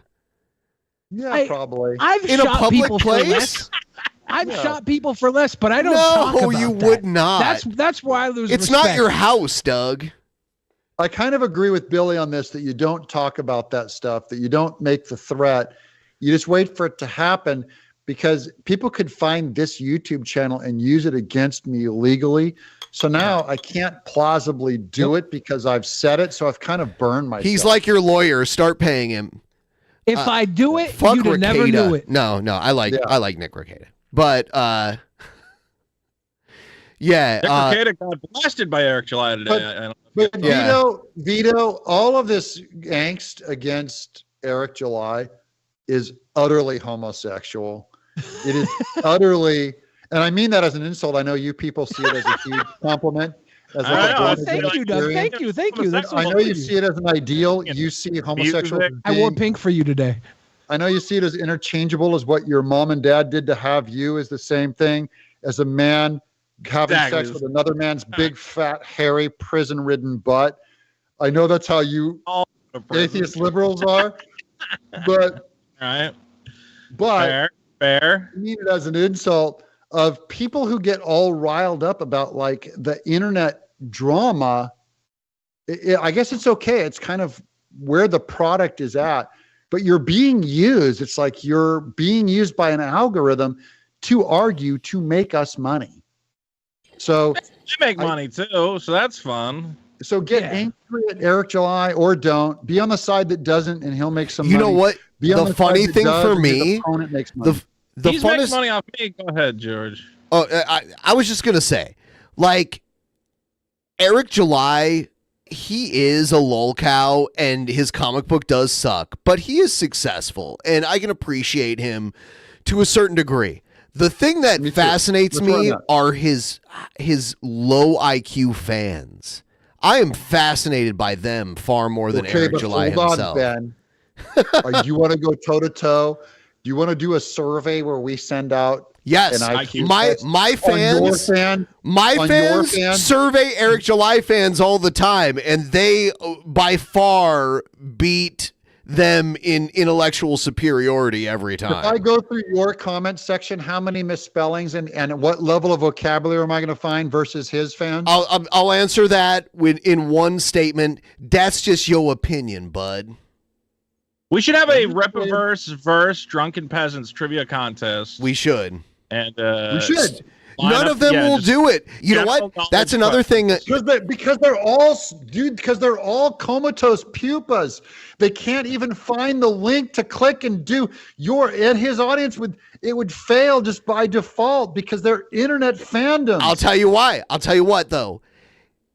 Us and our fan base will engage directly with what they're saying, and they will not. They block us. They don't engage at all. And there's a guy called Sturgis who is he is like literally the quintessential Eric July fan. But I still He's got to be. He's like the Ben, top I fan. love that you know who Sturgis is and I Well, don't. he makes endless videos about them. So. So I already have three more. He's a Twitter guy. Testicles than you do. Hold on, Vito. What do I need to say about your comic to help you out? How can I help you on camera? At one point I tweeted at you, and I forget what it was. We got into some sort of dumb Twitter argument, and I said, well, Doug, can you even though we're having this dumb political argument, can you give me a pull quote for my comic book Super Killer? And you said something like, I have no idea what that is. Go find Jesus. Yeah. And I was like, that's pretty close, but I can't put that in isolation on the back of the book. I it's a think that's funny. response. I kind of remember that exchange. So let me do. Everyone, pick up Vito's comic, Super Killer. Yeah. He's an independent creator, and it would be great for us to get more independent creators like him out there working and having fun. Does that work at all? Now take two, Doug. How about people who read Super Killer need to find Jesus? That is true. People who read Super Killer need to repent before Jesus, just like just like any man who gets saved. That's a good one, Billy. I like that. That's a good one. Vito, use that one. I'm gonna find room in my book for that one. Yes. Can you add like a TenNapel 4? It's gonna say Doug TenNapel, creator of Earthworm Jim. Like TenNapel Anyone 316 or something. He has raised a very respectable amount for his. What are you at now? Like at 80,000, which is fantastic. 80,000. It's not bad. That is impressive. For my first comic, everybody's telling me, "Well, you didn't raise as much as Eric July." I went, "You know what? I'm happy." I don't think your goal was to. Hold on. How much of that, Vito? How much of that would you raise if you were never associated with Dick Masterson? Oh, I mean, like probably most of it's because of Dick Masterson. Although I can say we built up our podcast, so. Right. So this is my thing with fame, guys, and this does apply to me also, even with Earthworm Jim. We're not being judged on the criteria of our work. We're being judged on the amount of connections we've made, especially in the internet age. Yeah. Like you make us. I do political videos, right? I didn't create Trump. I use Trump, and I make these news things, and I get a ton of money for doing Trump. And it's not the only reason why. I also agree that I think he's great, but I'm saying I'm a ton of my material is just regurgitating what's already out there. News, videos, opinions. I'm not the inventor of this stuff. And a whole lot of the internet fandom is like, I made more money doing political videos, let's say, than doing my fine art painting, which is over there, which I really enjoy doing. I've got a fine art painting right over there that I'm painting for like a month. No one will ever see that. No one will ever pay for that. But that's like what I love doing on my own, and it just doesn't pay. You know what does pay? Doing political videos. I don't think there's any. Yeah, obviously, Eric July. But you're making your money off being associated with Dick Masterson. Sure, it's not because your comic is good. Yeah, no one's ever even read it. It's not even out yet. They haven't read it. They don't know. It's not even out yet. So didn't EVS get an advanced copy? He said he did. EVS has the rough draft, and he read the rough draft, and he likes that. So Doug, I know you have like a feud with EVS, but do you like respect him as an artist at all? Like, do you like his art? I don't know if I like his art, but I do respect him as an artist. I'll put it that way. Because art is something taste. Like I don't like, say, his style is a little over detailed, and he's not my friend. Another guy is Mike S. Miller, who's a Christian Republican, who's a very close friend of mine, and his style is overly detailed. Like me and Mike talk all the time, and I'm not a big fan of it. Does that make sense? Yeah, sure. Just to show you how I can separate the art from the artist. Like my guys that I like are like, I like Mike Mignola. Mike Mignola is a flaming liberal who did Hellboy. Hardcore liberal, Biden supporter, hates Trump. And I'm a conservative evangelical Christian. And I think his comic is one of the greatest comics ever made. Bill Watterson, who did Calvin and Hobbes, Walt Kelly, who did Pogo in the 60s. These are leftist liberals. And I just go, I almost cry when I see how great their writing and drawing is. What's your number one comic book series? Gilbert?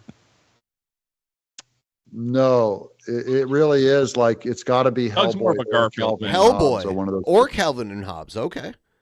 Yeah. Those are two. So those two, and the third, third, fourth is like Crazy Cat and Ignatz Mouse, which came in the early 1900s, which Hearst Corporation put out there. They're incredible.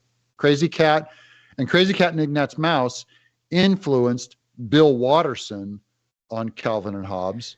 So he was a big influence on that. And Pat McDonald, who did Mutts. I love how one of the most ubiquitous things ever is Calvin from Calvin and Hobbes pissing on something.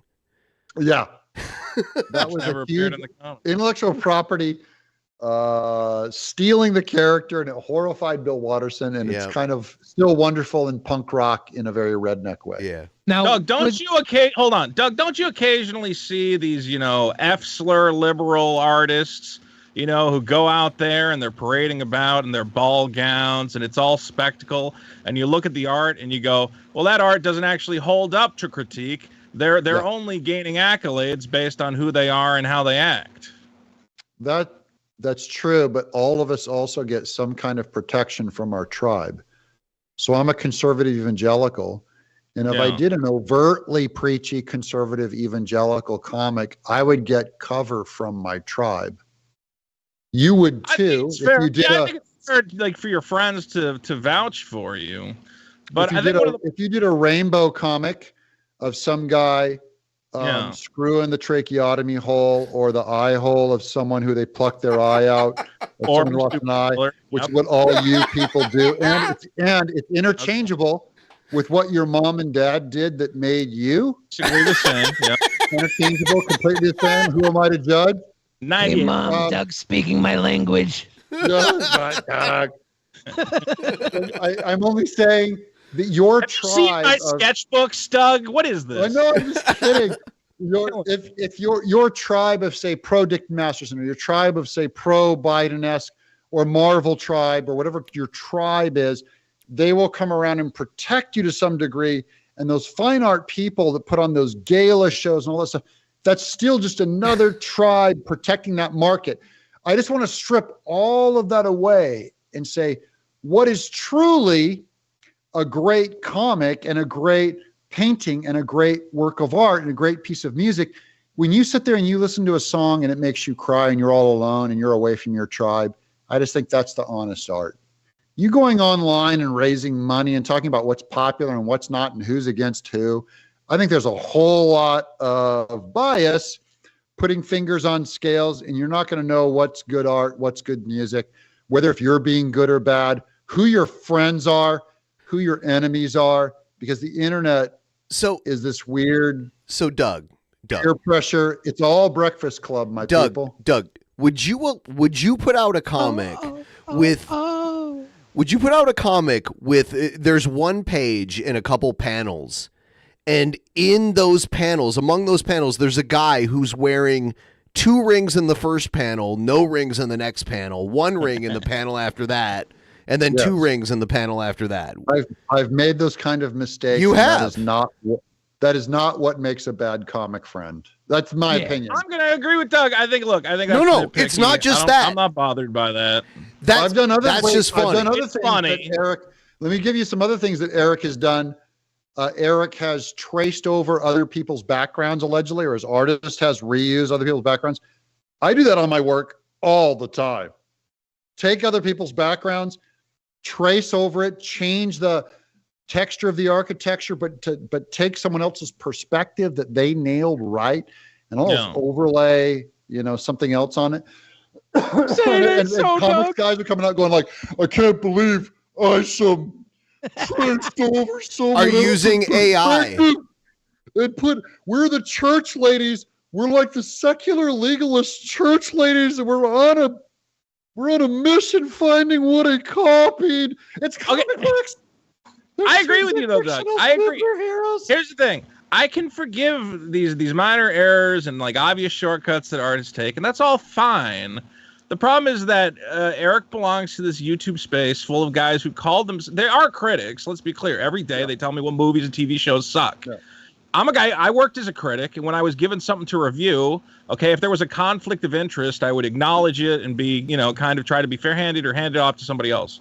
These are guys who have very obvious conflicts of interest, and they're making videos with titles like "The Rippaverse is going to destroy Marvel and DC Comics," and I go, guys, that is an absurd proposition. It is an indie comic. I know you're happy that it succeeded. You can't say that this is a threat to the Marvel and DC empire. That's like reckless misinformation. I don't care how hyped you are on your friend. I think that is actually immoral as a critic. Again, we talk about critics, go see their buddy's movie and they go 10 out of 10. Everybody in America needs to go see this movie because, backstage they're jerking each other off because that's Hollywood. They're trading young boys around. He goes, well, if you give my movie a good review, I'll give you a young boy. Okay, we know that these deals go on. You know how many Bryan Singer movies I watched based off reviews alone? I was wrong. Exactly. And those Bryan reviewers. Singer is one of the biggest, man. He is But He caused Vito, a you lot of understand, trouble. like a whole lot of the world kind of works that way. I mean, ain't it cool news? They get freebies sent to them. You look at everyone. I'm sorry, but I'm not saying it's moral. I'm saying it's normal. I know it's normal, but here's the thing: is I know it's normal. But So wait, I call so out Vito, bullshit. wait. Yeah. Given go it's ahead. normal, I think it's weird that you'd uniquely call it out on Eric July. Now I smell. But I don't think I do uniquely call it out on Eric July. I think we have had these criticisms of bad critics in the mainstream critique, situation where we go, famously the Star Wars sequels are garbage, and all these reviewers came out and they said, "Oh, you have to see Last Jedi. It turns things upside down, and the women are in charge, blah blah blah, and it's feminism for them." And I went, "No, that's bullshit. This is a terrible fucking movie." And you critics don't know what's up your ass, and you're probably, I don't know, in league with Disney, or you want to protect your, relationship. But with here's them. where I'm going to find what's up your ass. Okay. Are the prequels better or worse than the sequels? The prequels are definitely better, but they're You still have a not giant gay rainbow vibrator up your ass. You're so wrong. Wait, you Dude, think the sequel trilogy is better than the prequel trilogy? The prequels, you're only repeating what your culture told you to believe about the prequels and sequels. And because all of these fandoms were raised on the prequels, they see them as precious, even though there is no literary merit, not a single memorable character, not a single plot line, the gayest, stupidest anti-story BS that ever existed. But you were programmed to say we hate the sequels. So you have amazing clarity. You're just another follower, Vito. Of what all of the internet says. Programmed to hate the sequels. I didn't like them. I thought I was watch Jar Jar Binks and tell me that with a straight face, you ignorant moron. What is worse? All right, hold on though. Jar Jar Binks got scaled way down after the first film, right? Okay, but still, what is worse than Jar Jar Binks in the sequels? I don't care how much Mary Sue. I don't care how much magic powers Rey has. What about Luke Skywalker drinking green titty milk? Better or worse than Jar Jar Binks? Worse. Better.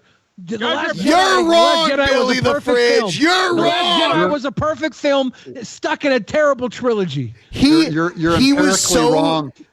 Yeah, go. I'm sorry. Go ahead. All three of you, empirically wrong. If you think there's anything that is worse than Jar Jar Binks in the sequels, you cannot find it. Get out your electron microscope. Billy likes the blue titty milk or green or whatever it was. I like it. Yeah. Yep. And by the way, if that fan theory where Jar Jar Binks was the secret Sith was real, that would have been fucking dope. That would have been a great development, but he didn't. Lucas crapped the bed on the prequels in way worse of a way than Rian Johnson, and George J.J. Abrams did in the sequels. But you've been internet programmed into believing one thing that the tribe demands you say, and that is that the sequels are better than the prequels, and you're all empirically wrong. This isn't an opinion. You can get out a litmus paper and test it in science. This is empirical science. It would hold up to David Hume. Atheist David Hume would say, "You're correct, Doug. This is absolute physics. This is the second law of thermodynamics." The sequels, that's not that they're good. They suck. But the prequels, my friends, are worse. Just because you were in third grade and you want to relive what it was like to be 4, when you had energy going through your body that made you feel more human. I was 18 when the prequels came out. And you came out of that first movie, Phantom Menace, going, Star Wars, yeah. No, but I didn't know what was. I didn't know what they were going to make 20 years later, you know? Did you think it was Star Wars when you walked out of Phantom Menace? Did you go, that's Star Wars? No, and the little kid was very annoying, and it ruined that kid's life. I think he's like a felon now or something. Yeah, I still pick on that kid. I troll that kid on Twitter to this day. Do you really?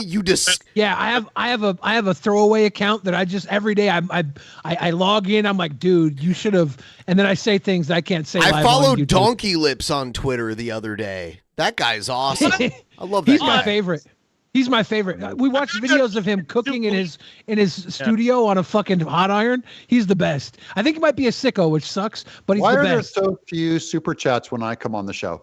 Okay, Vito. Bucks. I want to say this about the sequels. Here's why I don't like the sequels more than the prequels, is that the prequels don't depress me because no characters are ruined in any way. It's like the only character, like that Darth Vader is kind of a bitch.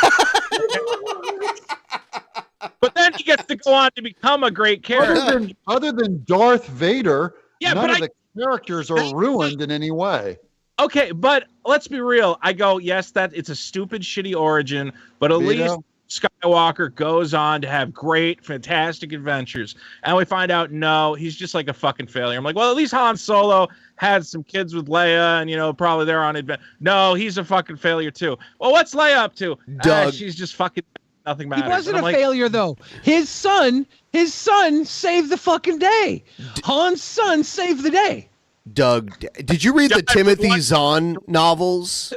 The whole reason that Luke was the failure was because he failed the son of Han. Vito. That was the most important character. Vito, did you read the Timothy Zahn novels by any chance? I'm very aware of them. Yeah, it was the original sequels, basically, in novel form. Yeah. I've heard of those, yeah. Yeah, so like Luke almost goes to the dark side, basically he almost becomes like a Sith. Heir to the Empire, right? Is that post there was Return of the Jedi? Yeah, it was Dark Force Rising and then Heir to the Empire. Yeah. It was like a written by Timothy Zahn. I always wanted them to make that into the sequel trilogy, but they never did. Have you read Steve Zahn's the original Star Wars trilogy? fanfic?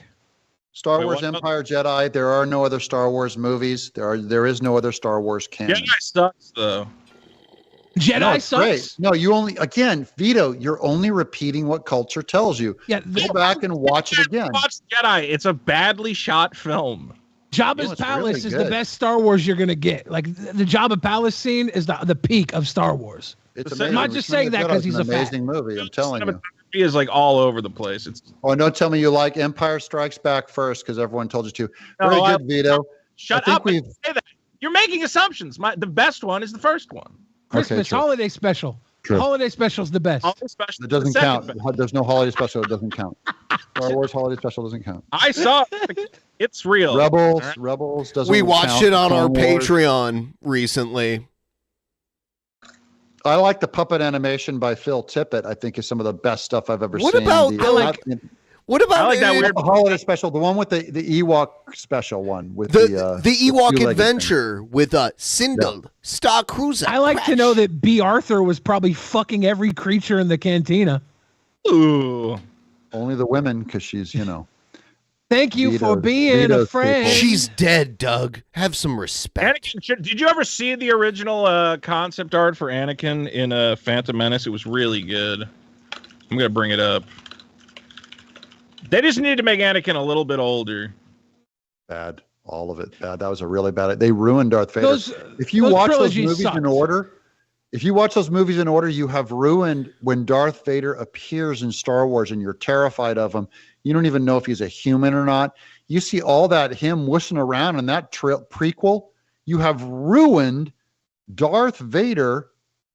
You ruined him. You've turned him into just a puppet. It's like it's the dumbest thing. Great By soundtrack. the I way- will say, Doug, can you admit this?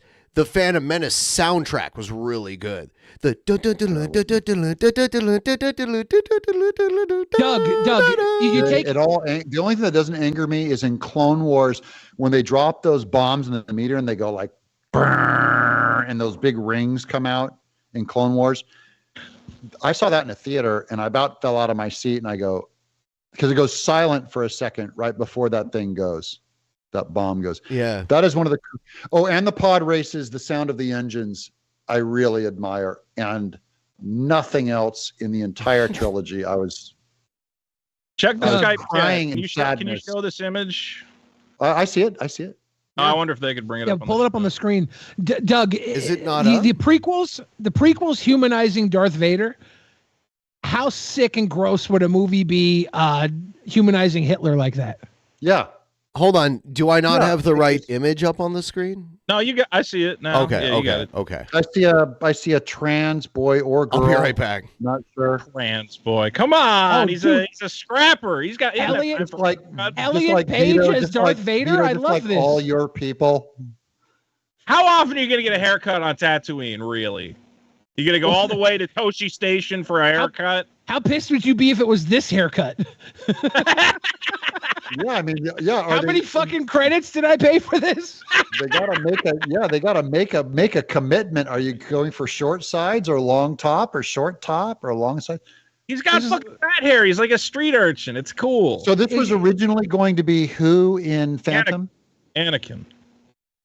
I just hate Anakin. I don't think you should show. They should have saved. They should have done a flashback to the childhood in a Star Wars sequel. Is when you young, tough street urchin. Obi-Wan stumbles across this kid in an alleyway, and the kid's, using the Force powers to run dice games. Not run dice games. They find Anakin in the streets of Mos Eisley or whatever, and he's using the Force powers to take apart womp rats like a serial killer. No.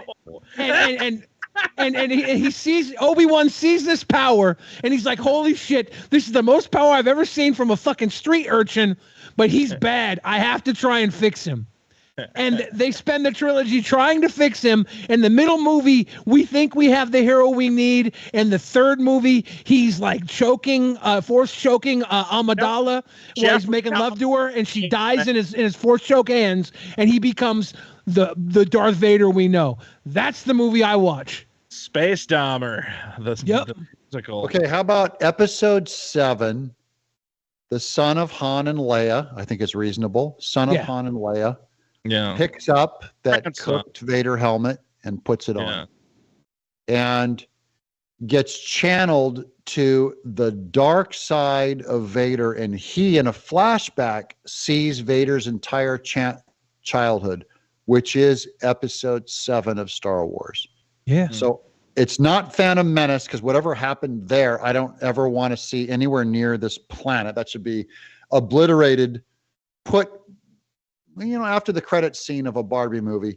But episode 7, you have a brand new story where it's a flashback of a real, brutal, scary, abusive picture of Vader's childhood and being raised by Ben Kenobi, and they're falling out, whatever. But it's a flashback in episode 7.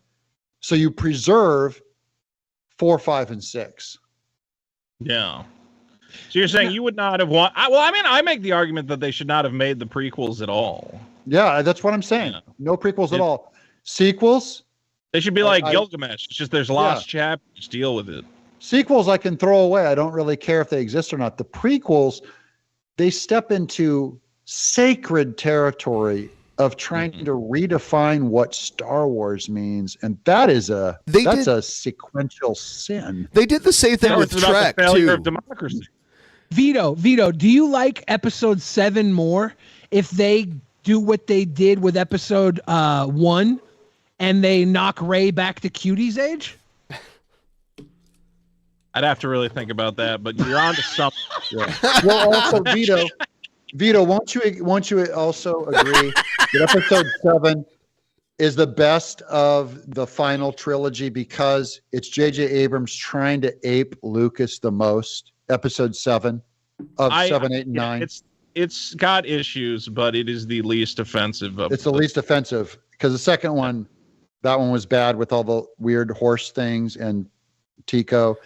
I think the worst one though is actually, here's the thing. I think Last Jedi, I understand the themes it's going for. The themes aren't terrible. The idea that you have mythologized Luke Skywalker to the point where he is still just a man. He is not going to fix the galaxy. It's okay, there's something there. I get it.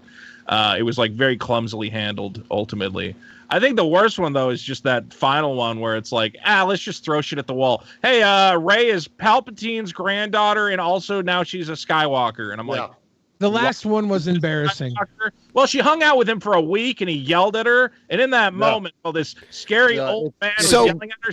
I want this guy's name. The sequels are incomprehensible, but the prequels, are just some really, really one of the worst things I've ever. Like I can't watch them even. I can't even watch them for fun. But or I as a really joke. love Natalie Portman. That's I true. barely- Natalie looks good. She never did anything good after Leon, the professional. Leon. Oh my God, no! But she did the thing where the guy's in love with her and she's like 14. Is it called The Good Girl? I think that was Young known Girl? as Cuties Part 1, maybe. Is that Closer or no? It was called. She was in it with Timothy Buttons or Timothy Robbins or Timothy on. Buttons. Is there a Timothy Buttons? Does this person exist in this world? Have I never Barely. heard of a Timothy Buttons? He was in Ordinary People. He was the young guy in Ordinary People, I think. Timothy Sutton. I'm trying to find her filmography and I'm failing. Yeah, look it up. It's really good. How do you feel about have you seen her in the Walmart baby movie? Haven't seen it. Doug, so good. Doug, how do you feel about James Gunn taking over DC? You think he could make like a good Superman movie? I hope so, because DC is just a complete fiasco. But I they saw have his good second- intellectual properties, right? They do, but they're terrible. They don't know what to do with them. They can't fix Superman for some reason. I don't have a lot of faith. It might be too heavy of a lift for James Gunn to do. I liked his Suicide Squad Part 2. Yeah. I liked some of it, I should say. Not incredible, but What's I'm your going. favorite portrayal of a Superman on the screen? Well, the original Christopher Reeves is. Okay. Because That's like he- the most true to life. That's like the most true to the comics adaptation. Yeah, and he should be held almost like just he's a sacred figure. He really should be like, they should just go straight in, very serious with him. Let him be as earnest as he needs to be and as American as he needs to be. Truth, justice, and American way. That's what people want to see, and they haven't given him to you since Christopher Reeves. Wow. They will not give you that Superman ever. What about Superman Returns, where they were trying to remake the Christopher Reeves Superman? The one where he got movie? cuckolded by Cyclops? Oh wait, no, that wasn't his kid though. But Cyclops was banging Lois Lane. I just like part 1 and 2. It's kind of like the Alien trilogy. There's only 2 Supermans and there's only 2 Alien movies. Did you ever see it, First that one, two. though? Superman Returns? They even did the same kind of, like, style of directing, and the intro, like, did the same weird... like I saw it in theaters and I don't remember anything about it. It was a real continuation. Now, the thing that now kind of ruins it in retrospect is Kevin Spacey played Lex Luthor, Gene Hackman's Lex Luthor. Yeah. He was a terrible Lex Luthor. I think remember so? hating that Lex Luthor. I remember. I just remember hating the giant X crystals coming out at the end, and I don't remember hardly anything. I remember Okay. Spacey as Lex Luthor. It was really bad. I really don't Man's a like. deadbeat dad. He goes to because he goes to space in what, Superman 3? And he comes back in Superman Returns and he's got like an 8-year-old kid Lois Lane made. Superman, no, I think it was Superman 2 because Superman 3 was the one with Richard Pryor, which was. So did they erase Yeah. Superman 3 from No, canon? Superman 2 was great. 1 and 2, great. Richard Yeah, Pryor, everything with terrible. And then Superman 4 was done by Canon Films, which also made the Masters of the Universe movie with Dolph Lundgren. Oh man, I saw that one in the theater, bro. I Yeah, was in me college. too. I Me saw too. I was a saw it in little the kid. theater. Had I have was never that seen Warwick the Masters Davis? of the Was he in Universe. that? You've Warwick never Davis was a seen little the. No. Dude, it's. Maybe I'll download. You're acting like it's this Jack great Palance film. I got to make time. No. for. Well, I act. Skeletor. I act like it because we watch a lot of bad movies here, and I'm like, Yeah. it's That's kind the of a top. so It's bad it's not good. so bad. Young Courtney love- Cox, probably like 18, 19-year-old Courtney Cox is in Masters of the Yeah, Universe. total movie. unknown. Yeah, You yeah. sold me. I did just rewatch Rocky 4, so I am kind of on a Dolph kick. I just Maybe. watched that recently. Too, Dolph was Vito. such I a just saw bad Rocky IV. He-Man. Did you watch the new cut? You know, there's a new cut of Rocky 4, No. but it takes out Paulie's robot, and I'm like, well, then why the fuck would I No. watch shit? Was You it? got the robot? Wasn't Dolph the Punisher too in the first Punisher film? So he's the Predator. No. I think Dolph was the Punisher in the first. He was the Punisher in the 1980s Punisher film that had very loose, had almost no ties to Marvel, but it was a Marvel character. Yep. I remember watching that. A lot of Back people in the don't day. know this, but Dolph Lundgren has a Lundgren. huge penis and a high IQ, and I love him. Okay, so we're off Star Wars. Did I help you? Did I give you the quote that you need, Vito? Are you I set? think so. One more question. How do you feel about Dune? I love Dune. David Lynch's Dune, though, I right? was rewatching David Lynch's Dune today. I like Lynch's Dune a lot better than the new one, but I like the new one too. I know the producers on the new one actually are people I've pitched to before. The medicine man I used to go camping with is the godfather of Frank Herbert's son. Oh yeah, was he a Yeah, mushroom taking, coked out? No. But Herbert was famous for being shroomed out all the time. Yeah, maybe he was. He was a Freemason. He used to work with my dad, and we'd go camping together. And he was half Danish, half Native American, and he was like this really wise old man. And he was like he was very kind to me as a child. He's a good guy. I'm cool. He's not with us anymore, but Dune is one of the pure, great sci-fi stories. Like, there's so many themes in it that you see show up in Star Wars. Isn't it weird how they started a war on planet Arrakis all over the spice? Arrakis. Yeah. All over He knew the what he was spice. Yeah. I've seen recently people are mad at David Lynch because they say Baron Harkonnen is a negative portrayal of a homosexual villain, because famously he floats around that room and he grabs that boy and rips his heart key out. Yeah, he has young boy slaves and he rips their heart correctly identifying all homosexuals as groomers, which is also correct. No. Why do they endorse Come on, Megan as an dude. icon then? Come on. Megan, the child robot, kills people. Why is she okay, but Baron Harkonnen isn't? We should have a 'Cause he's debate. fat? We should have a don't know. debate, Vito versus Doug, on dating trans women. Oh my lord. Can we get Jim Norton to debate that? I think my views on trans stuff are very complicated, but some of them, pull it off. You can't deny it. But you guys, Vito, would you guys have a moral problem with Frank Herbert saying, look, Baron Harkonnen, I want to make him extra creepy. I'm going to make him be not just homosexual, but after kids homosexual. That's okay in literature, right? It should be a proper way to establish In a ancient villain. Rome, I think it was, or like Greece. Yeah, but it's pretty dang amazing to do, I think, as a storyteller. He's not being risky. It wasn't risky back then, but it was pretty strange to do. I've never seen anything like that. And honestly, I think one of the problems you have with modern media is this like terror of like, oh, I need a villain, but it can't be a black guy, and it can't be a gay guy. Definitely can't be a trans person. I'll just make it a white guy. Maybe I'll make him Russian because that's okay. And it's, you can't even have like a Middle Eastern villain with a bomb vest anymore. That's racist. You So- can still offend people on a movie that's not got a villain. huge budget. I don't know. They go after the original Iron Man because remember he went to the Middle East and tried to stop some terror. Post 9/11 in WWE, they had a villain named Muhammad Hassan, and he would wear like the head towel and like I think he was like an Italian guy actually too. Well, which is the kind Iron of funny. Sheik. Iron Sheik is Iron another one. Sheik is one of the greats. Come Yeah, on. R.I.P. R.I.P. And This when wrestling had like a bunch of like themed racial characters. racial and occupational normally. Yeah. Like you'd either Right, be you- like a garbage man or like whatever. Undertaker, a Scotsman with a kilt.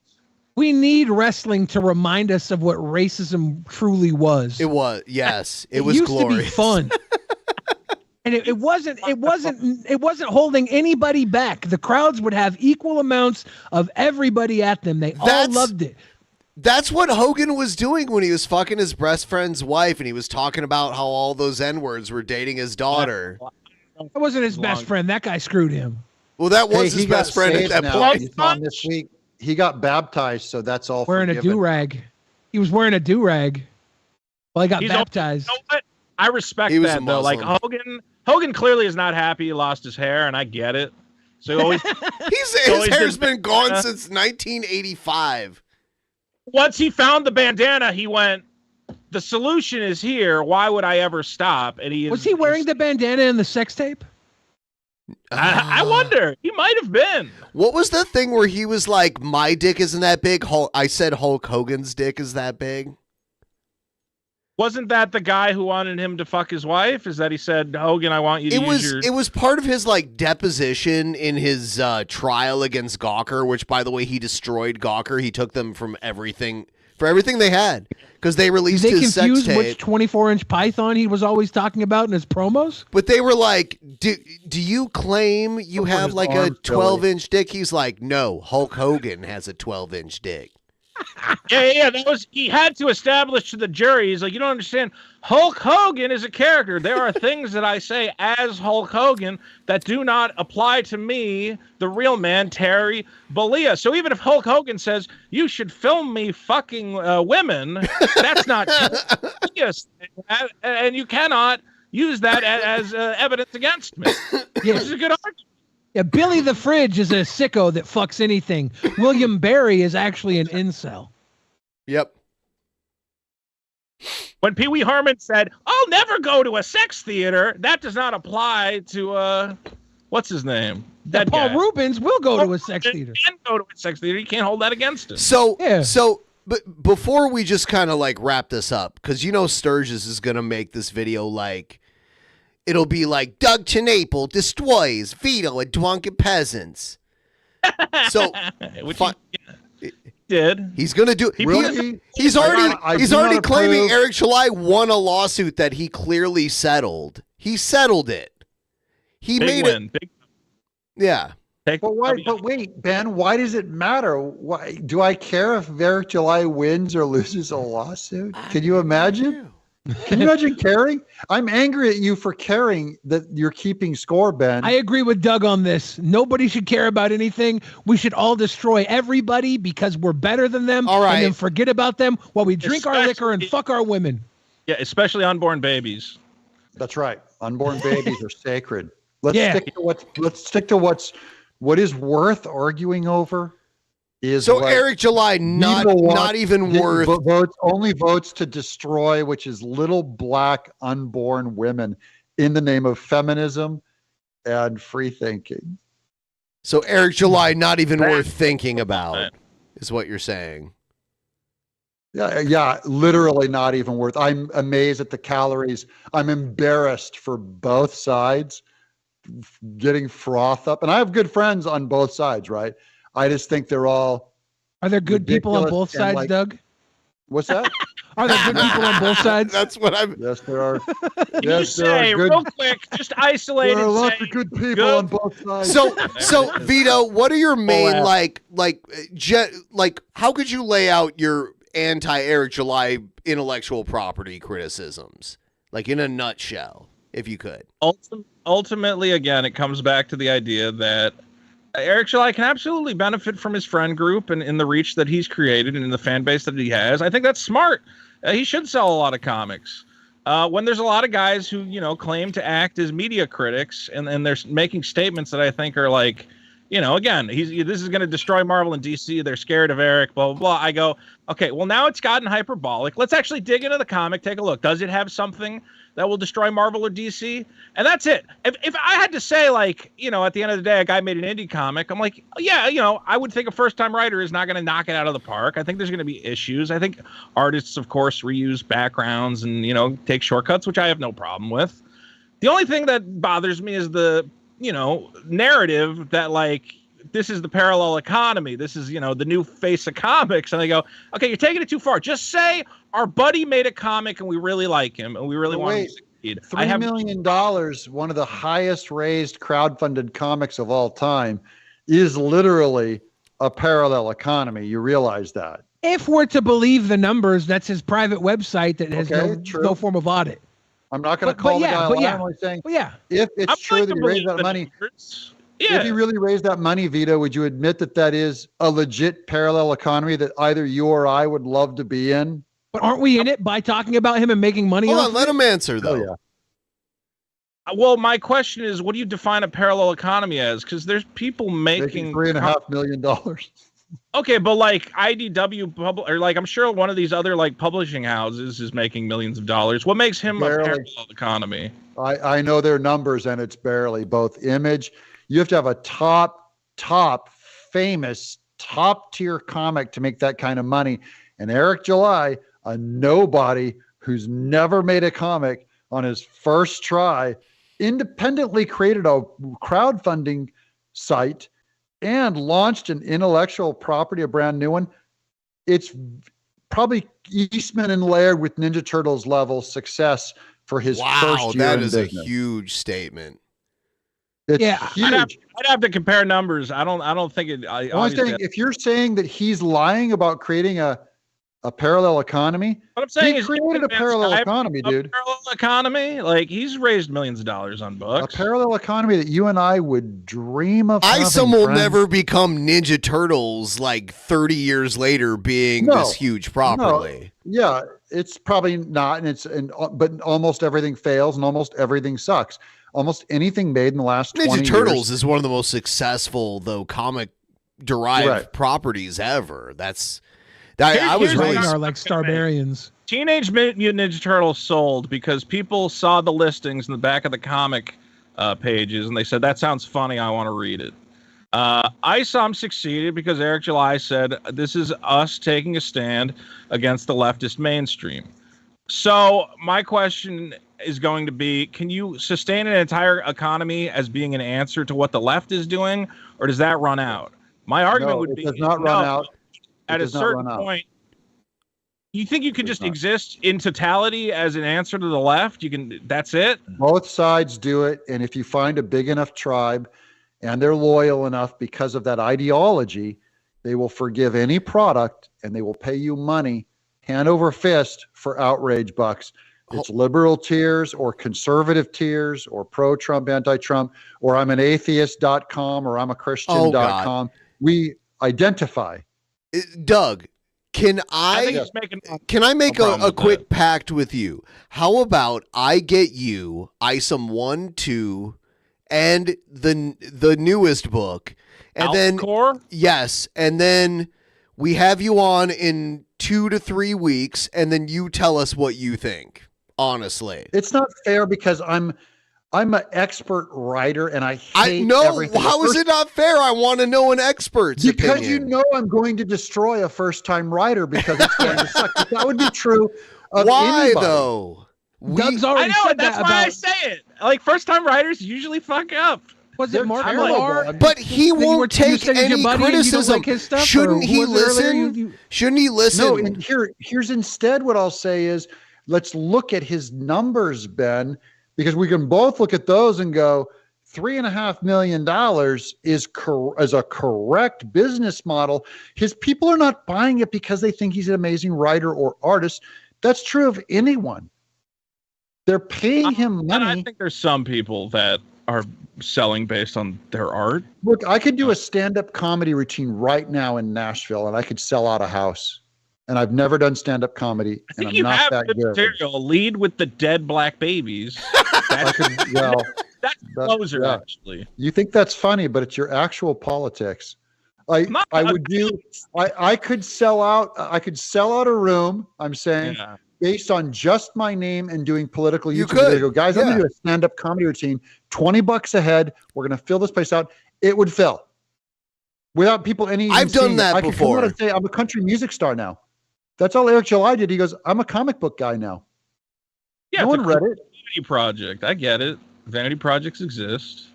I've told Nick Ricada. I've told Nick. Can Doug tell? Hold on, though, really quick. I have a really important announcement. Doug, can you please tell Dusty the cockatiel that he's a beautiful bird? Oh, I love this guy. Dusty the cockatiel, you're such a beautiful bird. Good boy, Dusty the cockatiel. And Vito's comic is awesome, and everyone should support it. Hold on. What if could you do this, Doug? Let's send you Isom and Super Killer, and you could tell us which one you like better. I'd hate them both. I would burn them both. How do you know? Hold on, Vito. Give Doug your pitch. Like if you had to give a pitch for I've Super heard this Killer. thing, and it hurts me. It hurts me to hear other people's ideas. It seriously hurts me. Yeah, I'm not gonna give him an elevator pitch. Doug's already said caring about this at all makes him feel gross. I want him to that's feel his stance gross. on this. Yeah, and Doug's too busy not feeling gross, enjoying his life, drinking his fucking liquor to do any of this. And the thing that I'm charged on that I love is independent creators. So guys like Vito, I want you to do it because I'm that guy who does that. I make my own stuff, and it's not always important how much money it makes or how famous it is or even how good it is. It's important that you make it. I want you to stick by that. And the same with Eric July. I'm really thrilled that he made something. And then there's also going to be people who are going to come and tear you apart and say how terrible and how dishonest you are. And you have to get through that too, because we got to find out how bad you want it.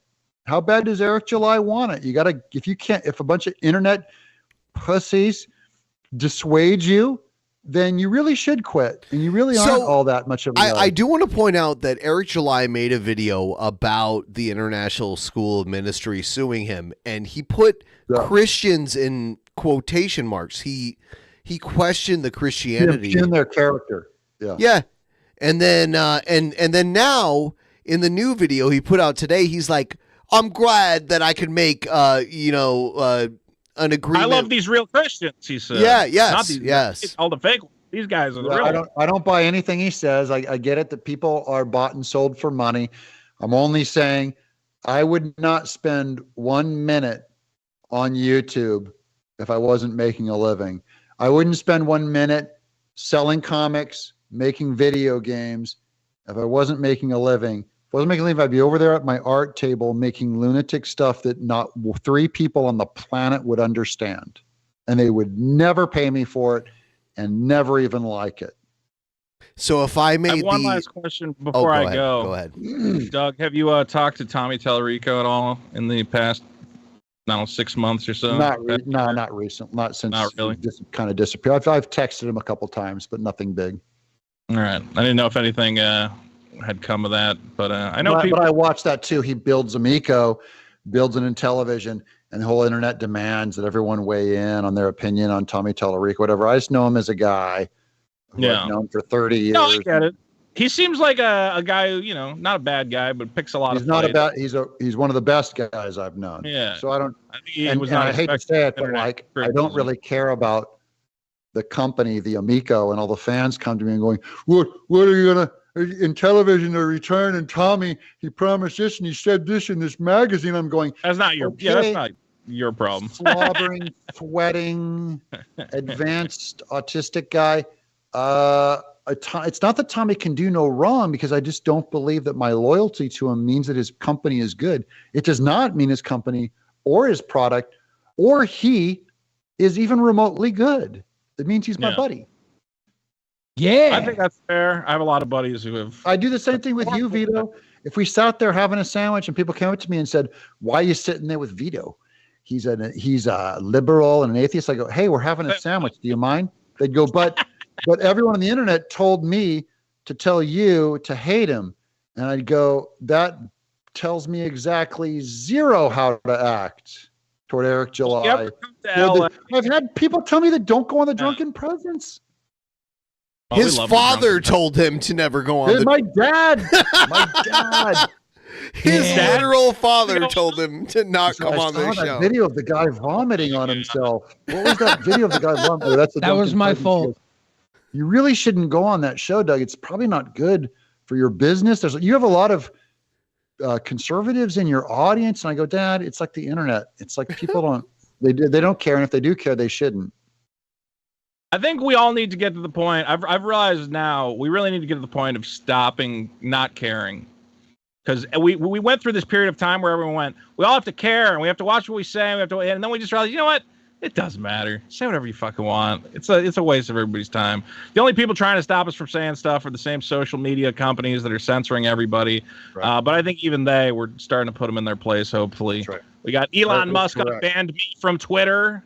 Vito was attacked by Antifa at a Dave Chappelle protest. Yeah, you'll like this. Did you remember when there was that protest against Dave Chappelle, and me and Dick Masterson went and held up signs that said "We like jokes," and all the trans people attacked us? The new showrunner of Frasier tried to get Vito murdered. The showrunner of Frasier tried to get me killed. He's the executive producer. I like jokes. Yeah. So I do a little fighting for free speech. I try my best. It's good. You're all voting for the same guy in November of 24. So at least you'll be united on that front. They're all the same guy. They all work for the same people. Zap Rosedauer says Eric July would not have been as successful without his access to resources and connections at The Blaze, the company he worked for, owned by Glenn Beck. Tonight, this fact would just be denied. We've all acknowledged this tonight. Zap Rosedauer. Yeah. We all acknowledge this earlier. It's funny because he's a big YouTuber. I mean, I'd make more money now in comics probably by being a political YouTuber. I could sell them to a bunch of people that do not like comics but like my politics, and that's fine. Have you thought about writing a QAnon comic book? Yeah, well, I've thought about making a conservative. I wanted to write a conservative political theory, write it as a book, and sell it to my YouTube audience. Yeah. I think that's not a bad idea, honestly. No, I'm not going to tell you not to do that. Absolutely. No, I would actually read it. I'd be interested in reading that. Well, it'd probably be the most successful thing I've ever done, not because it's good, but because I have a giant YouTube audience. I think the forward should say I was inspired by Vito Gesualdi's Super Killer. Available to check out superkiller.org. You're going to love it. Doug, great talking to you. If you're ever in LA, this godless, godforsaken state, me and Dick Masterson would love to. I was born in Norwalk. I'll be back there this summer. We'll hang all day. Yeah. Me and Dick are doing a podcast now, and Dick loves you, of course. So I love him. Love both of you guys. All right, I'd love to come on your podcast. I'd love to hang with you guys anytime I can. If you're ever out in Nashville, come hang out. Come hang. Absolutely. Thank you, sir. Yes, sir. Good night. Yeah. Vito. Thank you, Doug. Thank you, Vito. All right. So I think we're going to wrap it up. Thanks to everyone for watching. Thanks to Doug for hanging out so late into the wee hours of the morning. It's freaking midnight here. Yeah. Right? That's going to put a dent in my schedule tomorrow. Well, thank you for letting us dent your schedule. Appreciate it. Always fun talking with you, Doug. I thank you for letting us get a little deep into the shit, and thank you for giving us some perspective on things that I think you have a lot of good perspective about a lot of things. I always enjoy talking with you.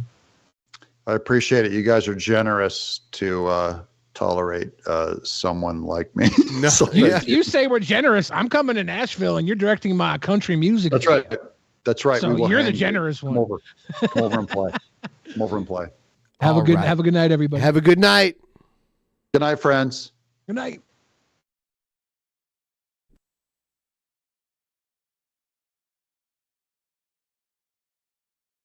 Was nothing, and then there was the Drunken Peasants podcast.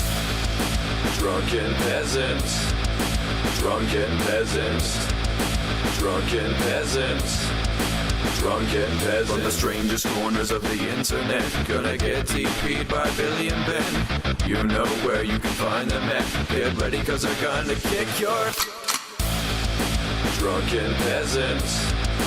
Drunken Peasants, Drunken Peasants, Drunken Peasants.